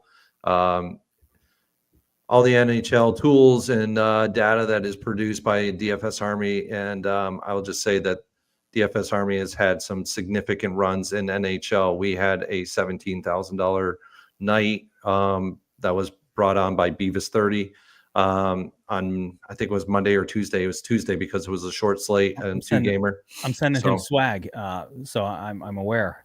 But In the Crease is a really good show. The guys, they run through all the plays that are great for the night. And, it's on Thursday nights at 6 o'clock Eastern. So definitely get in there. Burns, I feel like the In the Crease crew is annoyed that you waited till the very end of the show to do the plug for In the Crease. Yeah. Well, I had to follow your plug for the props. Yeah. And you waited till after the long props plug for that. So we do there is a hockey show here on the DFS Army YouTube channel. Like, subscribe. If you had the notification bell rung, you would know. And by the way, Tattoo, shout out to Tattoo, who is in the chat right now and part of In the Crease. Been crushing the goal bets on Twitter. Parlays. Parlays and all these NHL parlays and goal bets. So make sure to check that out as well. If you're going to play a defense this week, people, I'll make it simple. Commanders. Mm-hmm. Yes. Up against Heener or some random no-name quarterback. Ravens against Cutler. I feel like you were advocating for Hainer at one point this season, but maybe I never heard of him. I really have not heard the name. I will advocate for a Turdley quarterback. Maybe, you know what? I'll do a little research on Hainer. In fair, I have no idea what he's about. If he's got legs, I'm thinking of the Rattler. I'm thinking of the Rattler. Yeah, it was the rattlesnake. Broncos at home against the Colts. This is a smash spot. Anybody playing against Jammo, as much as I love him, Chiefs, that's good. Cheapest viable defense, Burns. Which one? Let me just pull it up. Give me 1 second here. Cheapest viable defense. Yeah. Which one can you play that's lower priced? I think the cheapest viable defense. Man, this is a tough one. It's tough. I didn't make an easy one. I can actually see the Dolphins being the cheapest viable defense this week. Stroud has not looked Stroud self this year. I love Stroud. I think he's a great quarterback, but he just hasn't looked himself this year that he did last year. But that doesn't mean that he can't go off in this game. And so I just want to preface that I'm not going to play the Dolphins that much. I just think that they could be the cheapest viable. They are a quote unquote good defense. That's cheap. They are. And, I like Stroud. I like him a lot. I think he's a really good quarterback and he could actually excel in this game. I'm just not going to have any of the Miami Dolphins defense. I just think this could be they could go off, they couldn't go off, but I like Stroud more to go off than them. Let's just put it that way. The closest thing I have to a cheap one, and I don't like it because I just want to pay just a little bit more, and it is better. I think the Cowboys are viable. I think Cowboys, sorry, Josiah, are viable on the road at the Panthers. They're viable. They're viable. Panthers are right there at 2,700. Yeah, I think Panthers defense is really bad, though. They've been better. They don't get the turnovers. They don't get the interceptions and stuff. Yeah. So I think the better, like, they get the sacks though. Like, by the way, that was just a cheapest viable, like legit. If like, I think the Jets for 200 more are where you'd probably want to get to, or the Cardinals. Like, you want to be in this area here. Definitely in play. Yeah, I think it's almost impossible to play the sub. Basically, I think it's almost impossible to play a defense sub 3K today, or tomorrow, or Sunday. What the only day? other one I could seriously think of. Oh, go ahead, Bobby. I was going to say the Saints for me are the cheapest viable at the Dome. Rookie quarterback, going to be a slower paced game. They've looked better as of late. They're getting healthier, and you know they've actually taken it to some pretty good offenses throughout the season. So yeah, I'll have a sprinkling of the Saints.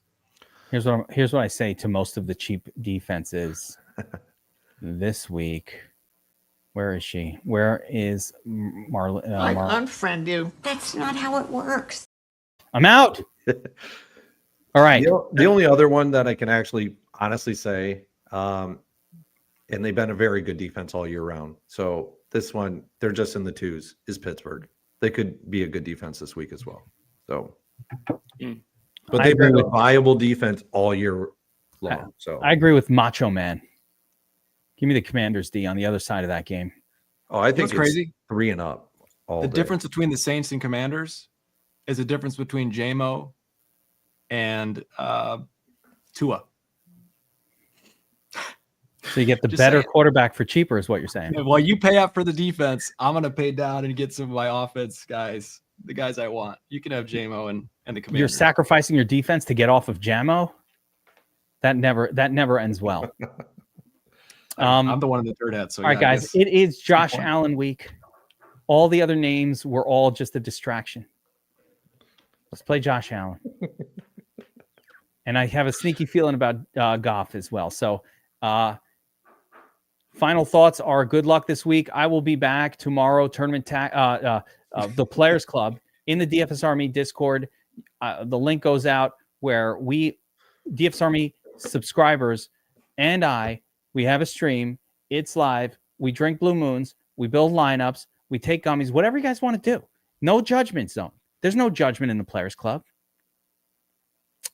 VIPs allowed in there. We're going to build lineups together. We're going to talk bankroll management. We're going to talk DFS strategy, how to be a profitable player. A lot of the stuff that you don't really see anywhere else in the DFS industry, a lot of that goes on in the Players Club. And other things that we can't talk about outside of the Players Club. Because the rule is, when you're in the Players Club, you never speak about things that happen in the Players Club. You guys knew that rule? We don't speak about the Players Club outside of the Players Club. All right. And that'll do it, guys. By the way, JMO to Goff is the price difference between those two. JMO to Goff. Goff. I do like Goff. I'm liking Goff more and more. I'm getting a weird feeling about Goff. Mm-hmm. I like Goff more because he's favored. Yeah, he's a favored quarterback, but the Bills are really bad versus the Rams. It doesn't matter. I like Goff a little bit. It's one of those games because there's going to be so much scoring. There's going to be enough. What happens in the PC stays in the PC, guys. You never have to tell anyone. As a matter of fact, you should not say. That squirrel story should have stayed in the PC. Did I make that a public story? Yeah, that probably is not something I should have shared. That really happened, though. That's a real story. Like the weird shit happens. I remember everything. That's my problem. I remember all the stories. Everybody else has the same number of crazy stories. You just don't remember them. I remember all these stories. That's anything that happens to me. I remember it. That rave was crazy. Anyway, in Madison Square Garden, I think it was called the Circus. It was actually called the Circus. Players Club. Yeah. Go online and look up like 90s raves and what that was like. Your Yeah, wife's gonna kick I was your there. ass. I Way bet you were in a worse looking similar people. shirt too. In fairness, the people were like, I've seen raves now. I go on YouTube. People are much better looking. The 90s, it was not like a place of great looking people. I will say, I will leave it at that. Fair enough. Strange looking people would be a much more accurate description. By the way, recommendation before I go, and I got to get out of here. But recommendation, there's a John Gonna Benet kick your Ramsey documentary on Netflix right now that blew my mind about What the is murder it? of that child. Oh, John Benet Ramsey. Yeah, dude, what you thought was like what I thought about that back when it happened, it was completely wrong. Mm-hmm. You got to watch the documentary. It's crazy what happened to those people. So anyway, good luck this week, everyone. Enjoy the show. Helmets up. We'll see you next time. Take care, everyone.